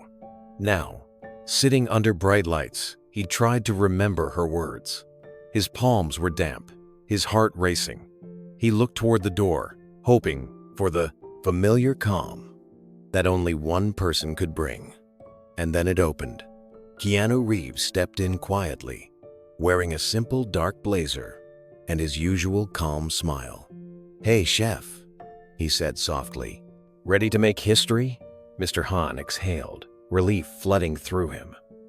"I'm ready to try," he said, rising to shake his hand. Keanu gave a small nod. "That's all the world ever asks of us, just to try." When the cameras began rolling, the host introduced them both with warmth. "Today," she said, "we have two men who reminded the world that compassion can change everything." "Mister?" Han's English was hesitant at first, but Keanu sat beside him, listening intently, occasionally helping him find the right words. Han said, his voice trembling, "A small dream to cook food from my home, to make people happy. I didn't expect." That night, the host leaned forward gently. "When those men insulted you, what went through your mind?" Mr. Han paused. "I wanted peace," he said slowly. "I think, maybe, they never learned kindness. I forgive them." The audience grew quiet. Then Keanu added softly, "He gave grace when others gave hate. That's the kind of courage we don't see enough of." Applause filled the studio. "Mr." Han looked down, embarrassed, but smiling. "I was scared," he admitted. But then, he nodded toward Keanu. "He saw me, not as a stranger, just as a person." Keanu's eyes softened. "He reminded me of what matters," he said. "Sometimes the best people you'll ever meet are the ones just quietly doing good every day." When the interview ended, the audience stood in a standing ovation. The host's voice wavered as she said, "Gentlemen, you've given us more than a story, you've given us hope." Backstage, Mr. Han turned to Keanu, tears in his eyes. "I spoke from my heart," he said, "like she told me to." Keanu smiled, patting his shoulder. "And the world heard you," he said. As they stepped outside into the cold New York air, the cameras still flashing behind them. "Mister," Han looked up at the gray sky and whispered, "Maybe dreams can come true anywhere." The studio lights were bright enough to make the air shimmer. Rows of audience members filled the seats, their faces glowing with anticipation. On the main stage, 2 chairs waited beneath the soft pastel backdrop of American Dreamers. A banner above them read, "Stories that Inspire." The host, a woman with a warm smile and an even warmer voice, turned to the cameras as the theme music faded. "Good morning, America," she said. "Today we meet a man whose food brought people together and the friend who stood by him when kindness mattered most." The audience applauded as Mr. Han and Keanu Reeves walked out together. "Mr.?" Han looked uncomfortable under the lights, but Keanu's quiet presence steadied him. They took their seats side by side. Keanu gave him a small nod, a silent reminder that he wasn't alone. The host smiled. "Mr. Han, your story has touched millions of people. You came to America with very little, but now your restaurant is a symbol of courage and unity. Can you tell us what inspired you to start cooking here?" Mr. Han adjusted his tie nervously and took a breath. "I came to America 15 years ago," he said slowly, choosing his words carefully. "I had no money, no job, and only one thing I knew how to do: cook. My mother, before she died, she told me, if you cook with love, people will feel it, no matter what language you speak. So, I came here with her recipes and her words." The audience grew still. His accent was heavy, but his sincerity cut through every syllable. The camera zoomed in on his hands, folded tightly in his lap, trembling slightly. He continued, his voice gaining strength. "At first, no one came. I almost gave up many times. But my wife, she said we must try again every day. She said one day people will taste home in our food." He smiled faintly. She was right. The host's eyes glistened. "And now your restaurant is booked for weeks. People say it's not just the food, it's the feeling. How does it feel to know that?" Mr. Han took a moment before answering. "I think it feels like my mother's dream came true," he said softly.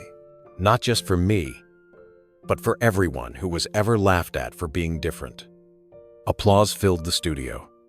Keanu smiled, his eyes proud and warm. The host turned to him. "And you, Keanu people, are calling this one of the most inspiring moments of the year. When you saw what was happening that night, why did you decide to step in?" Keanu looked thoughtful for a moment before speaking.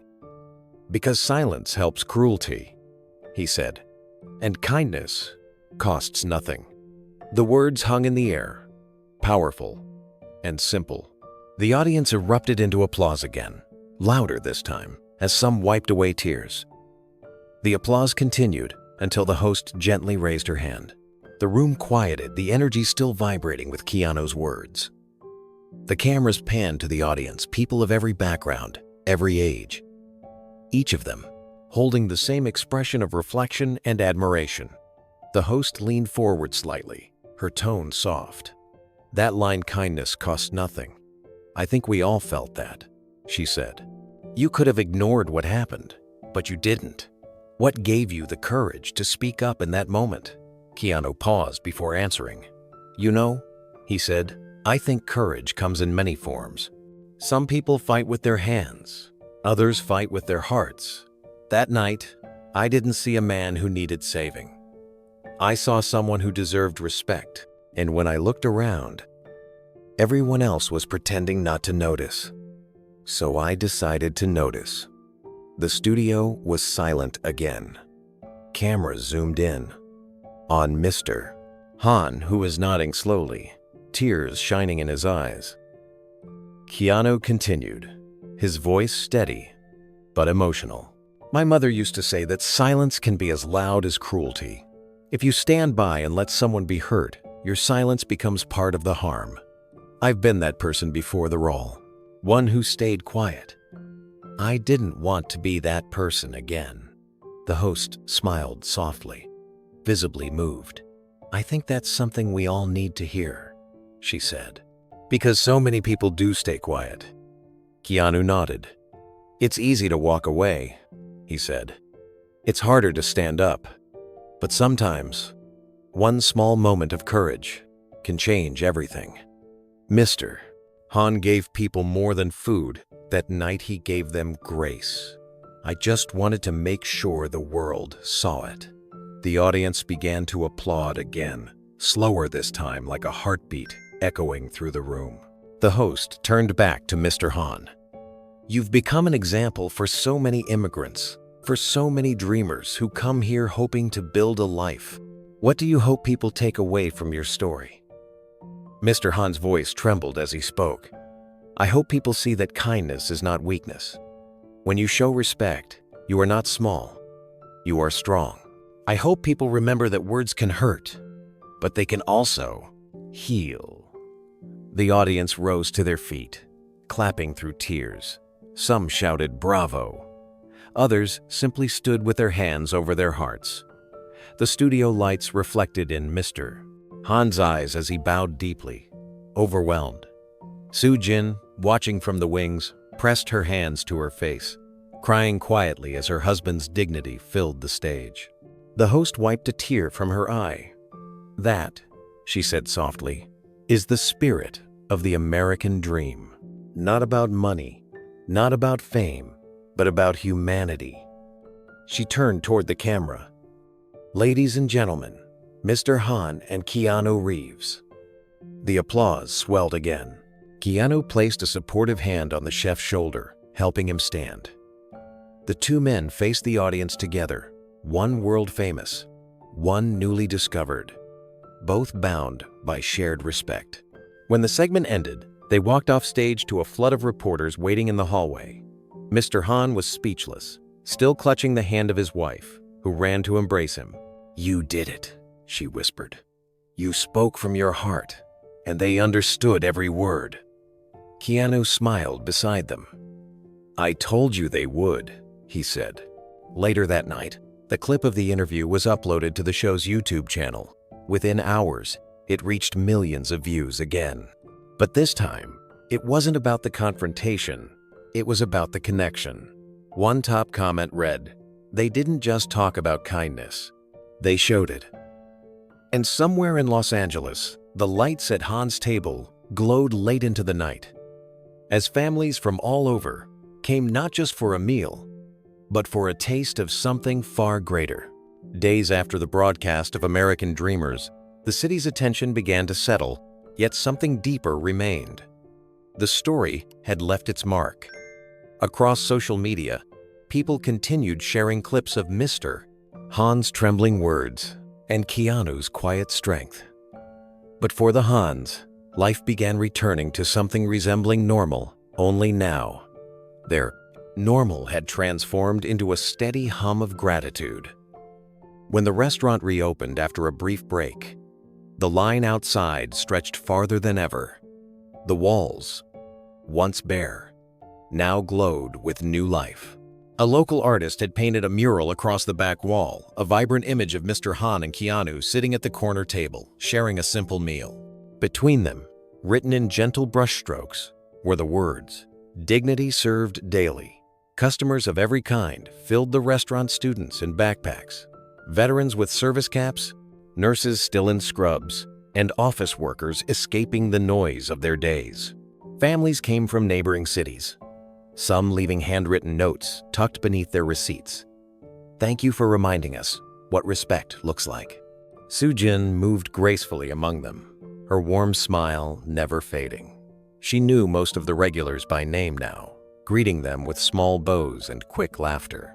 The sound of sizzling beef and bubbling soup once again filled the air, accompanied by the hum of conversation and clinking glasses.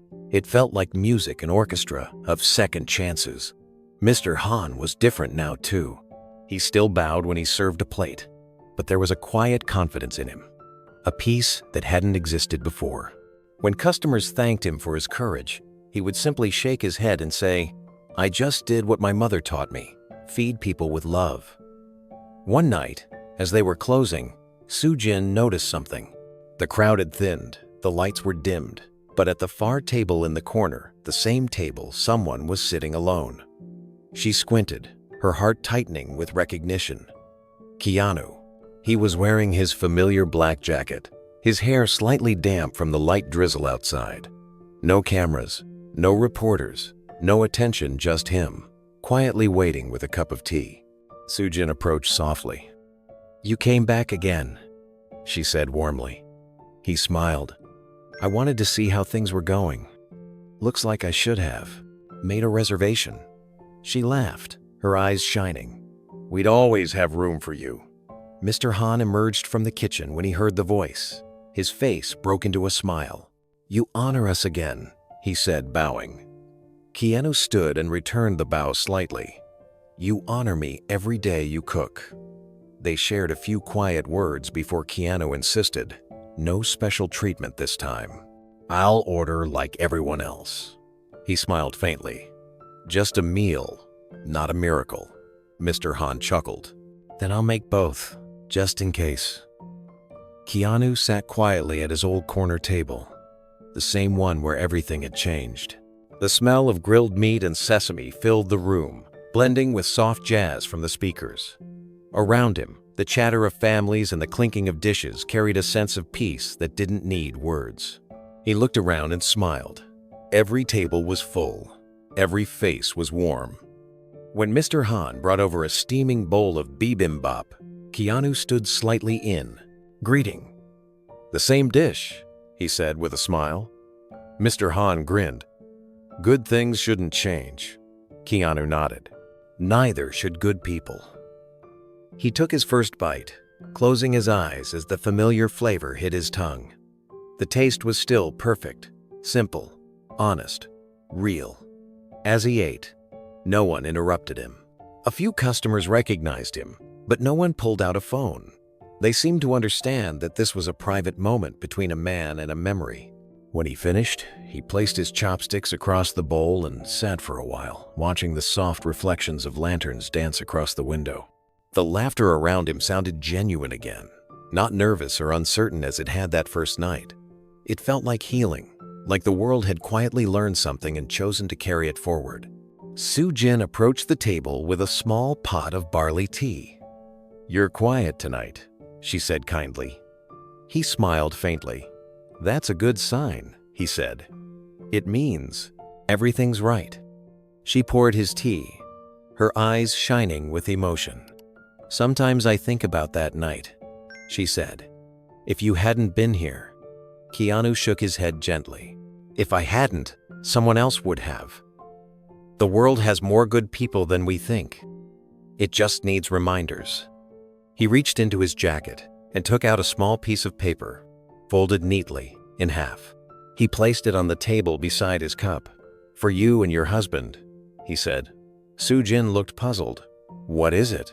He smiled softly. "Just something I wanted to say properly." When she opened it, her breath caught.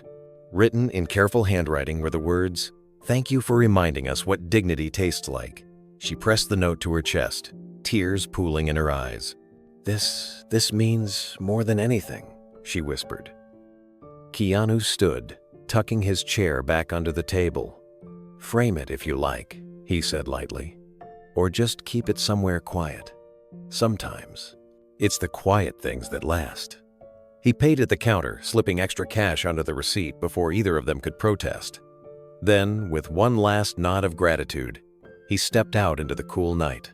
Outside, the streetlights shimmered on the wet pavement, and the faint hum of the city moved around him. He pulled up his hood and walked toward his motorcycle, pausing once to glance back at the small restaurant that had become a symbol of kindness in a noisy world. Through the window, he saw Soo-jin showing the note to her husband. Mr. Han read it, smiled through tears, and carefully placed it in a small frame near the register. By the next morning, the note hung proudly beside the mural, simple black ink on white paper. Every customer who came to pay saw it first. Some took pictures, others simply smiled, and a few whispered the words aloud as though they were a blessing. "Thank you for reminding us what dignity tastes like." And from that day forward, it became the restaurant's quiet motto, unwritten on the menu, but felt in every bite. The evening light slanted through the restaurant windows, casting long golden stripes across the tables.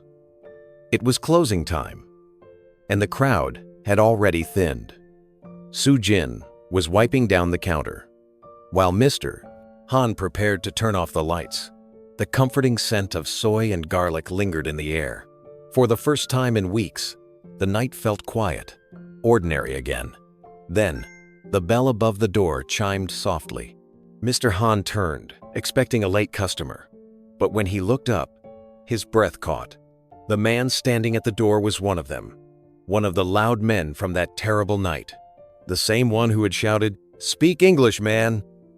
For a moment, time froze. The noise of the kitchen faded. Soo-jin's hand stopped mid-motion, the rag still pressed against the counter. The man looked different now. His suit was gone, replaced by a plain flannel shirt and jeans. His shoulders were slouched, his face drawn with exhaustion and something that looked like shame. He held his hat in, his hands twisting it nervously. Mr. Han's instinct was to step back, to retreat to the safety of the kitchen. But he didn't. He stood still, waiting. The man cleared his throat. I don't expect you to remember me," he began, his voice quiet, uncertain. "I remember," Mr. Han said softly. The man winced. "Yeah, I figured you would." He rubbed the back of his neck, looking down at the floor.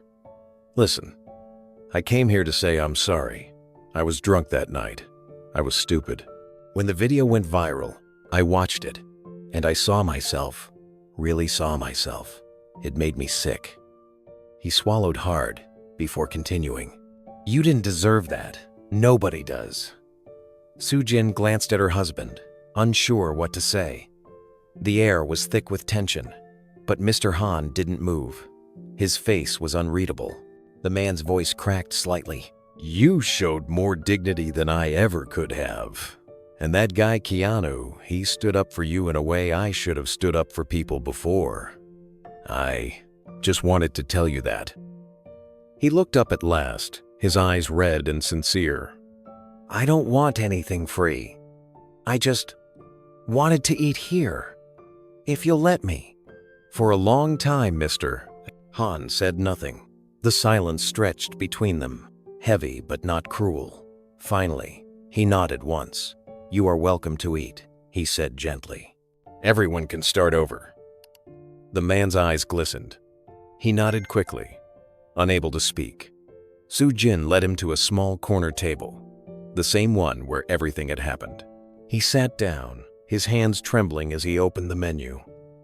Mr. Han returned to the kitchen quietly, his heart thudding with emotion. He wasn't sure if he had done the right thing, but deep down, he knew forgiveness was its own kind of strength.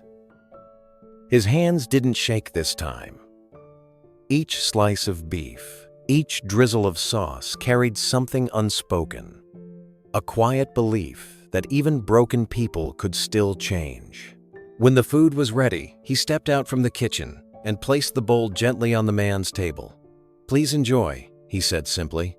The man nodded, unable to meet his eyes. "Thank you," he murmured. For a few minutes, the only sound was the soft clinking of chopsticks. He ate slowly, savoring each bite, his face thoughtful and full of remorse. He wasn't just eating a meal, he was swallowing pride, shame, and guilt piece by piece. Other customers noticed him but didn't say anything. They seemed to understand that something sacred was happening at that small table. Halfway through the meal, the man set down his chopsticks and looked toward the counter. "You probably hate me," he said softly, "and I wouldn't blame you. I've hated myself for a long time since that night." Mr. Han looked up, his expression calm but firm. "I don't hate you," he said. "If I hate you, I carry that hate inside me. I don't want to live like that." The man blinked, his lip trembling. You're a better man than I'll ever be." Mr. Han smiled faintly. "No," he said. "Just a man who knows what it feels like to be small. I don't want anyone else to feel that way again." The man wiped at his eyes quickly, embarrassed. He finished his meal in silence, then stood, pulling a thick wallet from his pocket. He placed several bills on the table, far more than the meal cost. Su Jin approached quietly. "Sir, this is too much," she said gently. He shook his head. "No, please. It's not for the food. It's for the chance." He turned to Mr. Han, his voice unsteady. "You gave me something I didn't deserve. I'll remember that for the rest of my life." Mr. Han nodded once, his tone soft but resolute. "Then use it well," he said. "Make someone else feel seen. That is how you repay." The man nodded again, his eyes glistening. Then he left quietly, the bell above the door chiming one last time. As the door closed, the restaurant fell silent again. Su Jin turned to her husband, her eyes moist. "Do you think he meant it?" Mr. Han wiped his hands with a towel, his expression thoughtful. "Maybe," he said. "Maybe that's how change begins, one apology at a time." He glanced toward the table where the man had sat. The tip still lay neatly folded beside the empty bowl, a small sign of repentance left behind. Outside, the man paused at the curb, looking back through the window. For a long moment, he just stood there, breathing in the cool night air. Then he smiled, faintly tired, but lighter than before, and walked into the darkness. Inside, Mr. Han quietly removed the bowl, washed it by hand, and placed it back on the shelf. He didn't speak, but his heart felt at peace. Sometimes redemption didn't shout, it whispered. And that night, it whispered inside Han's table. The city of Los Angeles stretched out like a blanket of stars beneath Keanu's balcony. It was just past midnight, the kind of hour when the noise of the world finally softened. The sky above was clear. The streets below, a slow pulse of red and gold lights winding between buildings. A cool wind moved through the night, carrying the faint hum of distant traffic and the scent of jasmine from the garden below. On the small table lay a leather-bound notebook, its corners worn, its pages filled with scribbles, dates, and half-finished thoughts. It wasn't for show. He didn't write for interviews or memoirs. He wrote because it helped him make sense of the noise. He opened the book to a blank page and stared at it for a long time. The events of the past weeks replayed in his mind, the laughter that had once cut through a peaceful evening, the quiet strength of Mr. Han, and the redemption of a man who had once mocked another. It all felt larger than the moment itself. He picked up his pen and began to write slowly, the words careful, deliberate. "Kindness doesn't make the world louder," he wrote. "It makes it livable." He paused, listening to the wind move through the city below. Somewhere out there, people were still talking about the video, about the restaurant, about that one night. But to him, the noise wasn't what mattered. It was what came after the quiet gestures no one recorded. The man returning to apologize. The people filling that small restaurant not for fame, but for fellowship. He thought of his mother and her words from long ago, the ones she'd said when he was young and angry at the world for being unfair. Kindness, she'd told him, is strength that doesn't shout. He smiled faintly as he remembered her face, the way she'd brushed his hair back from his eyes, always telling him to stay gentle, even when life wasn't. Back then, he hadn't understood. Now, sitting beneath the weight of a glowing skyline, he finally did. He flipped to another page and wrote, "She was right." Then, below it, "The strongest people I've ever met never raised their voices. They raised others." He let the pen rest against the paper, his thoughts drifting to all the moments of quiet courage he'd witnessed over the years. Crew members who stayed late to help a struggling actor, strangers who returned lost wallets, Mothers who worked 3 jobs so their children could dream bigger than they did. None of it made headlines. None of it needed to. He leaned back in his chair, taking in the city lights again. They shimmered like scattered diamonds across the horizon, each one belonging to someone's story, someone's pain, someone's kindness, someone's beginning. Keanu rested his pen on the open page, his hand still for a long while. The soft flicker of candlelight on the balcony danced across his notebook, making the words shimmer faintly. The night was quiet, except for the faint hum of the city, like the earth itself was breathing. He thought again of Mr. Han. He pictured the man's humble smile, the way he bowed to everyone, even those who once disrespected him. There was something deeply moving in that kind of grace. It wasn't weakness. It was a choice to respond to cruelty with calm, to meet ignorance with dignity. It was the kind of quiet power the world rarely noticed until someone else pointed it out. He wondered how many people like Mr. Han existed, men and women across the world who worked in small kitchens, on construction sites, in hospitals, and behind counters, showing kindness even when no one thanked them. He thought about how many acts of decency went unseen every day, how much goodness passed quietly through the world, never trending, never shared. Maybe, he murmured softly, those are the moments that really keep the world turning. He looked down at his journal again and wrote, "The loud ones get remembered. The quiet ones keep us alive." The candle flickered lower, its flame bending in the man. Breeze. He sat back, taking another slow sip of coffee. The taste was bitter, but grounding. His eyes drifted upward to the horizon, where the lights of the city faded into the vast stretch of sky. For a moment, he imagined all those stories rising like lanterns.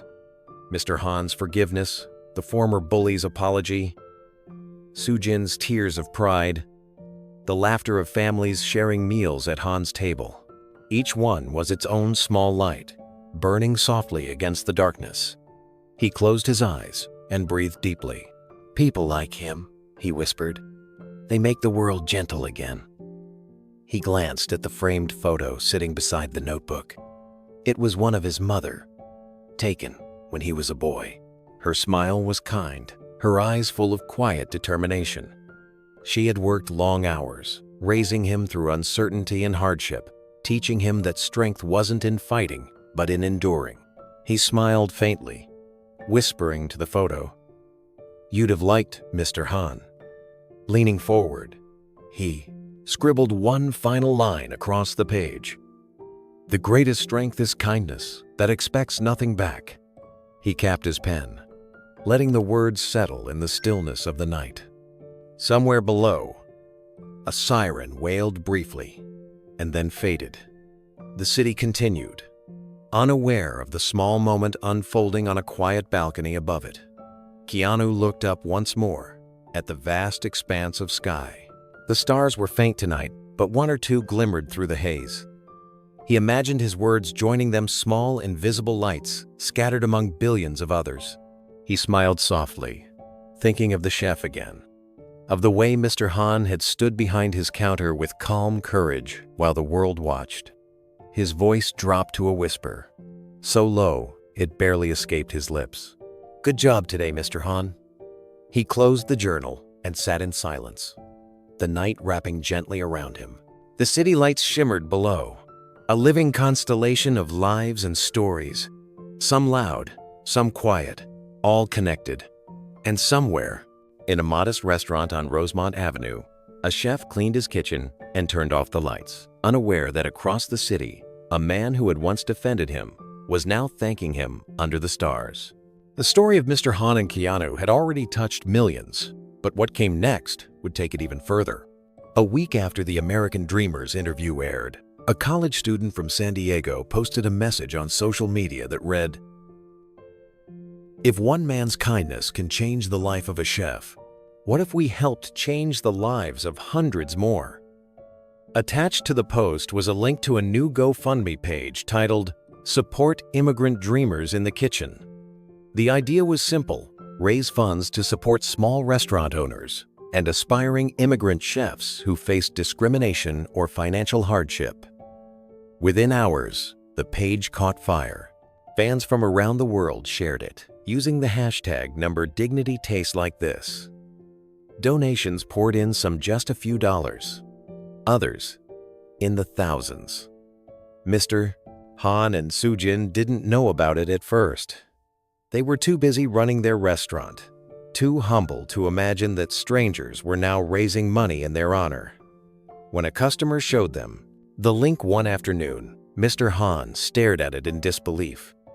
"For us?" he asked softly.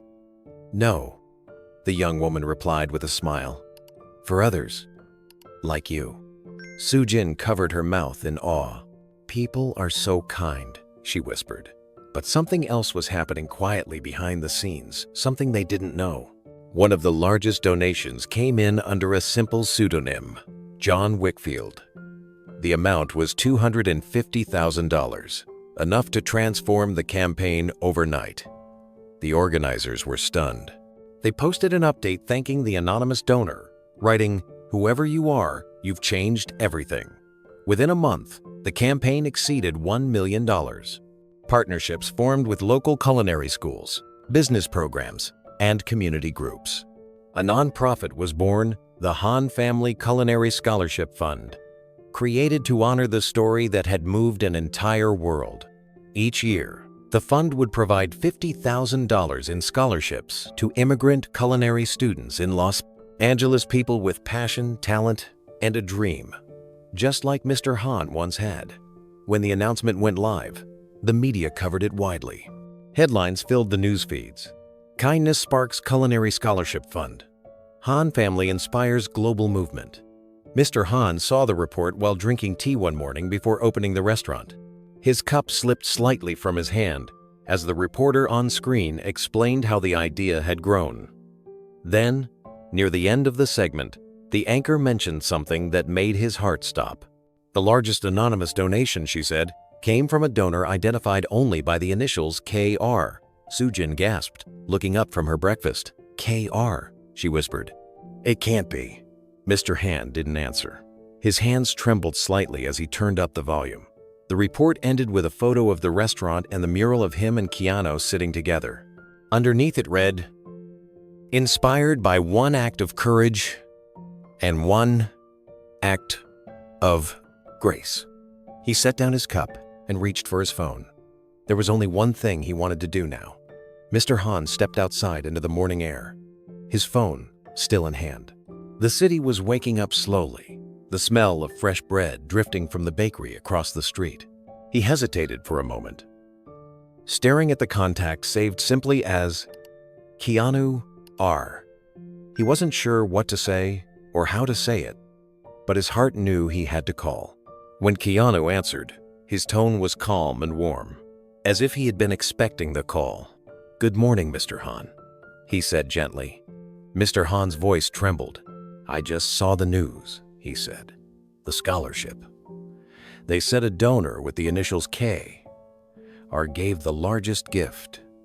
He paused, the words catching in his throat. "It was you, wasn't it?" There was a short silence on the other end, followed by a small, humble laugh. "You'd have done the same," Keanu said softly. Mr. Han couldn't hold back his tears. "You didn't have to do that," he said. "You've already done so much." "I didn't do it for you," Keanu replied. "I did it because of you. Because the world needs more people who believe what you showed us, that dignity isn't given by others, it's lived every day." Mr. Han wiped his eyes, standing on the quiet sidewalk. "You could have put your name on it," he said. "People would have given even more if they knew." Keanu's voice stayed calm. "That's not what this is about. The story belongs to you, your wife, and every dreamer who just needs a chance. My name doesn't need to be there." Mr. Han let out a shaky breath, touched beyond words. "You have a good heart," he said softly. "So do you," Keanu answered. "And now, that heart is going to feed more than people. It's going to feed dreams." They spoke quietly for a few minutes longer. Keanu asked about the restaurant, the customers, and the mural. Mr. Han promised to send photos. When they finally said goodbye, Mr. Han stood there for a moment, letting the weight of the conversation settle over him. Back inside, Sujin was watching another news clip about the scholarship fund. The reporter described how applications had already begun flooding in young chefs from Mexico, Vietnam, Ethiopia, and beyond, all writing about how Han's table had inspired them to keep believing in their dreams. Sujin looked up when her husband entered. "Was it him?" she asked softly. Mr. Han nodded, smiling through his tears. "Yes," he said. "But he didn't want anyone to know." She smiled knowingly. "That sounds like him." Later that evening, as they closed the restaurant, Mr. Han printed a photo of the news article and taped it to the wall beside Keanu's handwritten note. The two pieces hung side by side, the note that read, "Thank you for reminding us what dignity tastes like," and the headline about the new scholarship fund. He stood back, taking in the sight, his chest swelling with quiet pride. For the first time in years, he didn't feel small anymore. He felt part of something vast and good. Something that began with a single act of kindness and had grown into a legacy that would outlive them both. The seasons turned, and with them came new faces, new laughter, and a quiet rhythm that returned to Han's table. The scholarship fund had grown beyond what anyone imagined. Young chefs from every corner of Los Angeles were applying for support, their letters filled with gratitude and hope. Yet, through all the excitement, Mr. Han stayed the same, humble, kind, and devoted to his kitchen. One afternoon, as the lunch rush began to fade, Sujin brought in the day's mail. Among the envelopes of invoices and restaurant flyers was one with delicate handwriting and a return address written in Korean. The sight of it made Mr. Han pause. It had been years since he had received a letter from home. For a long moment, the stamp showed a small coastal village, the kind of place he hadn't seen since his childhood. He sat at a corner table, slowly tearing the edge of the envelope. Inside was a neatly folded letter written on pale stationery that smelled faintly of ink and seawater. He began to read. "Dear Mr. Han," it began. "My name is Mrs. Park. I am an English teacher at the small village school where you were born. We recently saw your story on the news, translated for Korean television. I showed it to my students, and they were deeply moved by your courage and the kindness of the man who stood with you." Mr. Han's eyes softened as he read on. "Many of my students come from poor families. They do not speak English well yet, but they said they want to learn. When I asked why, one girl said, 'Because if I learn English, I can tell people about good men, like Mr. Han and Keanu Reeves.' Another boy said, 'Maybe if I speak English, I can go to America one day and cook like him.'" He stopped reading for a moment, his throat tightening. Sujin placed her hand on his shoulder gently. He continued, his voice trembling. "They have started practicing every day, writing small essays in both Korean and English about kindness. They even drew pictures of you and your restaurant. I wanted you to know that your story has reached beyond oceans. You have reminded my students that kindness and respect are not foreign languages, they are universal." By the time he reached the end, his hands were shaking slightly. The last line read, "Thank you for showing the world that courage can sound quiet and still be heard everywhere. With love from your home, Mrs. Park and the children of Hage Elementary, Mr." Han folded the letter carefully, holding it against his chest for a moment before wiping his eyes. The restaurant had gone quiet. A few customers had noticed him reading aloud and had stopped eating, listening intently. Mr. Han looked up from the letter, his eyes still wet. The entire restaurant was silent. Every face, from the young couple by the window to the elderly man near the counter, watched him with quiet attention. He cleared his throat, trying to steady his voice. "This is from my old school in Korea," he said softly. "From my teacher's village." He unfolded the paper again, glancing down at the elegant handwriting, and continued to read the last paragraph aloud. "They say they are learning English now," he said, his voice trembling. They want to speak it not to sound smart, but to share kindness the way Mr. Reeves did. As his words filled the room, emotion rippled through the air. Sujin stood behind him, her eyes glistening with pride. "Read that part again," someone whispered. Mr. Han smiled shyly and did, repeating the simple, powerful line. When he finished, there was a pause, soft, reverent, and full of feeling. Then, one by one, people began to clap. It wasn't loud at first, just gentle taps against the quiet air. But the sound grew until it filled the restaurant, echoing off the walls like a promise. Mr. Han bowed his head slightly, humbled. "Thank you," he said quietly. "It's their words, not mine." At the counter, unnoticed until now, sat a familiar figure. Keanu Reeves had come in quietly earlier that evening, taking his usual seat near the corner. He wore a baseball cap pulled low and a simple black jacket. He hadn't interrupted, hadn't spoken. He had just listened. When Mr. Han's eyes met his, Keanu smiled softly, without saying a word. The letter still trembled in Mr. Han's hands, and for a moment, neither of them needed to speak. The connection between them had gone beyond friendship. It had become something timeless, an unspoken understanding between two men who had learned that decency could ripple across oceans. Keanu finally stood and walked to the counter.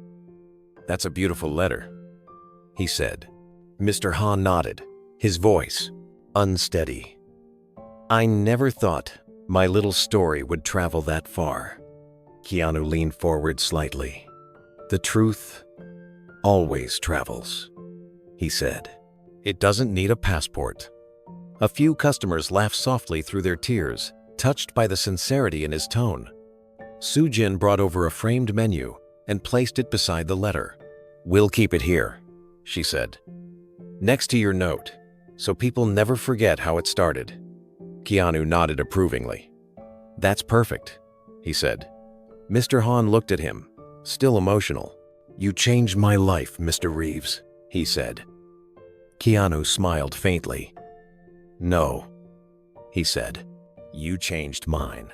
He reached out, shook the chef's hand, and for a long moment, they stood there, two men from opposite worlds, connected by the same belief that kindness could still matter in a divided world. The applause began again, this time fuller, brighter. Keanu gave a small nod to the room, his expression humble and touched. Then he sat back down, sipping his tea quietly as laughter and conversation slowly returned. Outside, the sun dipped low, painting the city in amber light. Mr. Han placed the letter carefully in a frame and hung it on the wall above the counter, right beside Keanu's handwritten note. Together, the two messages, one from home and one from the heart, stood side by side, a permanent reminder that kindness could cross continents. As Keanu looked up from his cup, his gaze lingered on the framed words. His smile deepened, quiet and proud. And beneath the warm light of Han's table, the story that began with cruelty ended with connection, proof that compassion could echo farther than anyone ever imagined. Exactly 1 year after the night that changed everything, Han's table glowed brighter than ever. The evening sun melted into warm amber through the windows, and the soft hum of conversation filled the air. Every seat was taken, every plate shone with color and care. The restaurant was hosting its first ever charity dinner in honor of the Han Family Culinary Scholarship Fund. A banner near the entrance read, "1 year of kindness." The walls were decorated with framed photos, immigrant families smiling proudly, scholarship recipients in chef uniforms, and newspaper clippings that told the story of how one act of courage had grown into a movement of compassion. At the center of the room, a long communal table was filled with guests from all backgrounds: students, restaurant owners, local leaders, and friends who had been touched by the story. There were people speaking Spanish, Korean, Tagalog, Arabic, and English, all blending together into a single, joyful melody. Sujin moved through the tables gracefully, checking on guests, pouring tea, and laughing with children who giggled over their first taste of kimchi pancakes. Her smile never dimmed, but her eyes were misty with pride. Near the kitchen, Mr. Han stood in his crisp white chef's coat, wiping his hands nervously on a towel. He glanced at the clock. The event had already raised over $50,000 for the next year's scholarships. Still, he wasn't thinking about numbers. He was thinking about gratitude, the kind that couldn't be measured in money. Then, as he turned toward the door, he froze, standing there quietly, as if he'd simply stepped out from a memory, was Keanu Reeves. He wore a simple black blazer and jeans, his hair a little longer than before. There was no entourage, no announcement. He just smiled and gave a small wave as the crowd noticed him. A few gasps went up, followed by gentle applause. Mr. Han's face broke into a wide grin. He hurried forward and embraced him warmly. "You came," he said, his voice full of emotion. Keanu nodded. "Wouldn't miss it," he said softly. "You built something beautiful here." Mr. Han gestured around the room. "We built it," he said, "all of us." As Keanu took his seat at the table near the mural, he looked around the room with quiet wonder. The painting of him and Mr. Han still hung proudly on the wall, but now it was surrounded by photographs of students cooking, families eating, and handwritten notes from people who had been inspired by their story. Dinner was served family style, with steaming platters of bulgogi, dumplings, and rice bowls passed around the tables. The air was filled with laughter, the easy, healing kind that comes from shared gratitude. And somewhere amid the joyful noise, Keanu sat back and smiled, feeling something rare and pure peace. As the evening continued, the restaurant felt alive in a way that words couldn't capture. The air buzzed with laughter, the clinking of glasses, and the gentle music of a live violinist in the corner. The tables overflowed with dishes from every culture: Korean, Mexican, Italian, Indian, all cooked and served by young scholarship students now training under Mr. Han. Each dish had a story, and each student carried a piece of his legacy. They weren't just learning to cook, they were learning to serve the world with compassion. Mr. Han watched them proudly from across the room. He still couldn't quite believe how far things had come from that painful night of mockery to this celebration of unity. His wife stood beside him, her hand resting over his. "Look at them," she whispered. "This is what kindness builds." He smiled softly. This is what people build when they choose kindness. At the main table, Keanu sat quietly, speaking with a young scholarship recipient named Diego, a 19-year-old from Guatemala.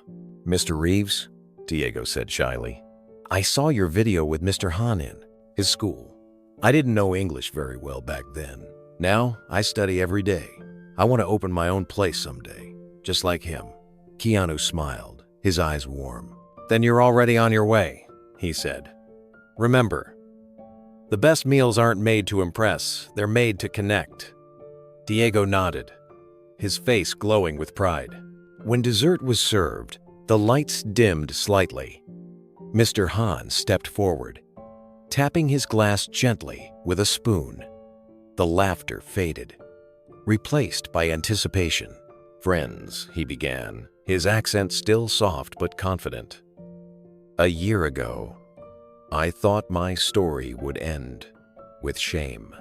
But tonight, I see it became something much greater, something that belongs to all of us."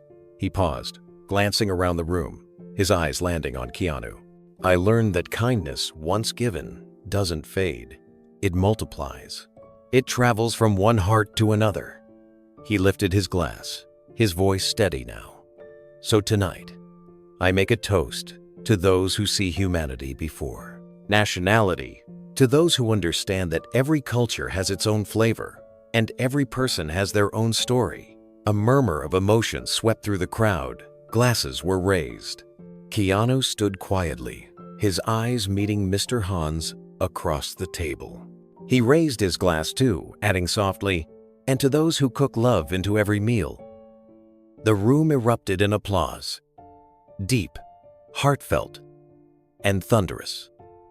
For a few moments, the world outside didn't exist. There was only that shared light, that shared peace. As people returned to laughter and dessert, Soo-jin walked over to Keanu. "He's never spoken like that before," she said with a smile.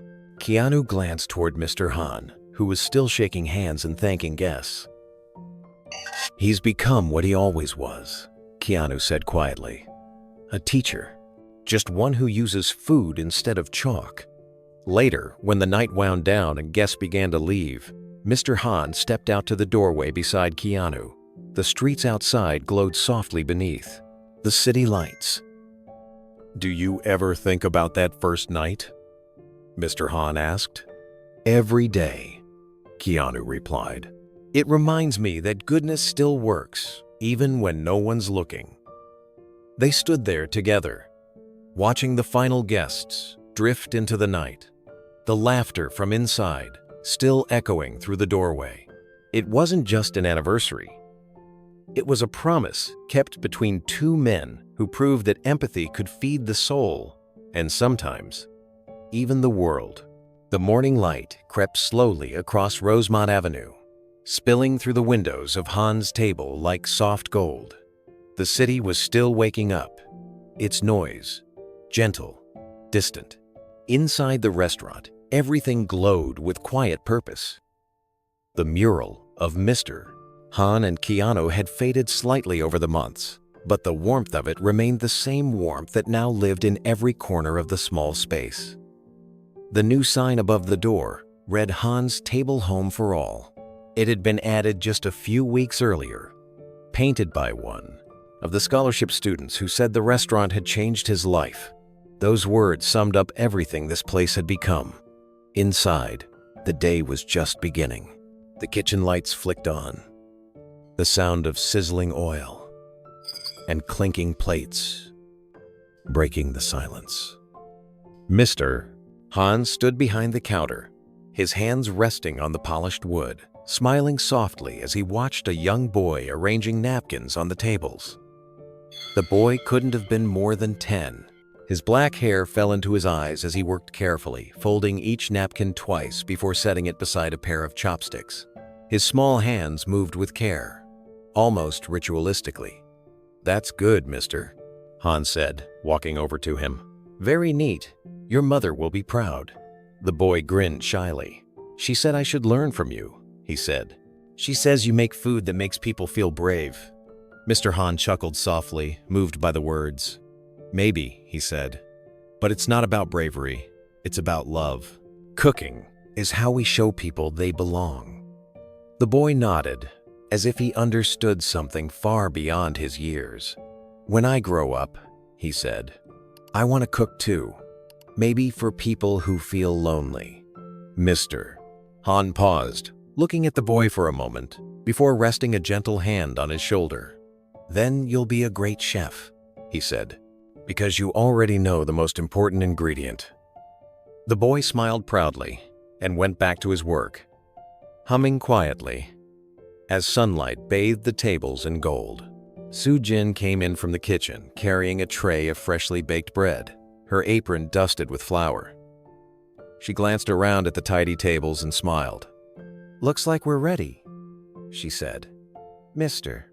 Han nodded. "Yes," he said softly. "We're ready." Outside, the first customers of the day began to arrive. A mother and daughter holding hands, an elderly veteran, a group of students carrying backpacks. As they entered, the air filled with the smell of breakfast and something intangible welcome. At that moment, across the city, Keanu Reeves stood on his balcony, his notebook open beside a cooling cup of coffee. The story of Han's Table was no longer his to tell, but it still lived quietly inside him. He looked toward the horizon, the faint outline of morning fog curling over the buildings. Somewhere beyond that skyline, a small restaurant stood as proof that kindness could survive anything. Keanu took a slow breath, closing his eyes for a moment. In the quiet of the early morning, his mother's words echoed once again, words he had carried since childhood, the ones that seemed to find new meaning every time life tested him. Kindness is strength that doesn't shout. He smiled faintly and whispered to himself, "You were right, Mom." His gaze drifted toward the rising sun, its light softening the edges of the city skyline. Down below, people moved through their ordinary routines, buses rolling, children laughing, shopkeepers unlocking their doors. Most of them would never know about the night in that small restaurant or how it had rippled out across the world. But that was the point. True kindness didn't demand to be seen. It simply kept working, quietly, like morning light finding every dark corner. He thought of Mr. Han again, of the letter from Korea, the scholarship students, the families who now gathered around those wooden tables. He thought about how one small moment, one decision to stand up when others stayed seated, had grown into something that no one could have predicted. It reminded him that change never started with crowds or cameras. It began with a single choice to do the right thing, even when it was uncomfortable. He picked up his pen and wrote one final note in his journal. One small act of respect can ripple across oceans. Sometimes, all it takes is to stand up when others look away. He closed the book, the soft click of its cover blending with the hum of the waking city. At that same moment, sunlight poured through the windows of Han's table, catching the edges of the mural, the framed letter from Korea, and Keanu's handwritten note that still hung near the register. The light touched everything, every memory, every lesson, every scar that had been turned into something beautiful. Mr. Han looked out the front window and smiled at the sight of a new family arriving. He straightened his apron, then turned to the boy setting the last table. "Go ahead," he said kindly. "Open the door for them." The boy nodded and hurried to the entrance. As he pulled the door open, the mother and her daughter stepped inside, greeted by the smell of freshly cooked rice and the warmth of welcome. Mr. Han bowed slightly. "Good morning," he said. "Please, sit anywhere you like. You're home here." The morning unfolded softly, like a song the world needed to remember. In that peaceful moment, Keanu's voice seemed to echo, carried by the wind that brushed through the open window of the restaurant. One small act of respect can ripple across oceans. Sometimes, all it takes is to stand up when others look away. The camera lingered on the restaurant, bathed in sunlight, on the sign that read, "Han's Table Home for All," and on the faces of those sharing breakfast inside. Then the image faded slowly to black, leaving behind only quiet music and one final line on screen. If you believe kindness can change the world, share this story.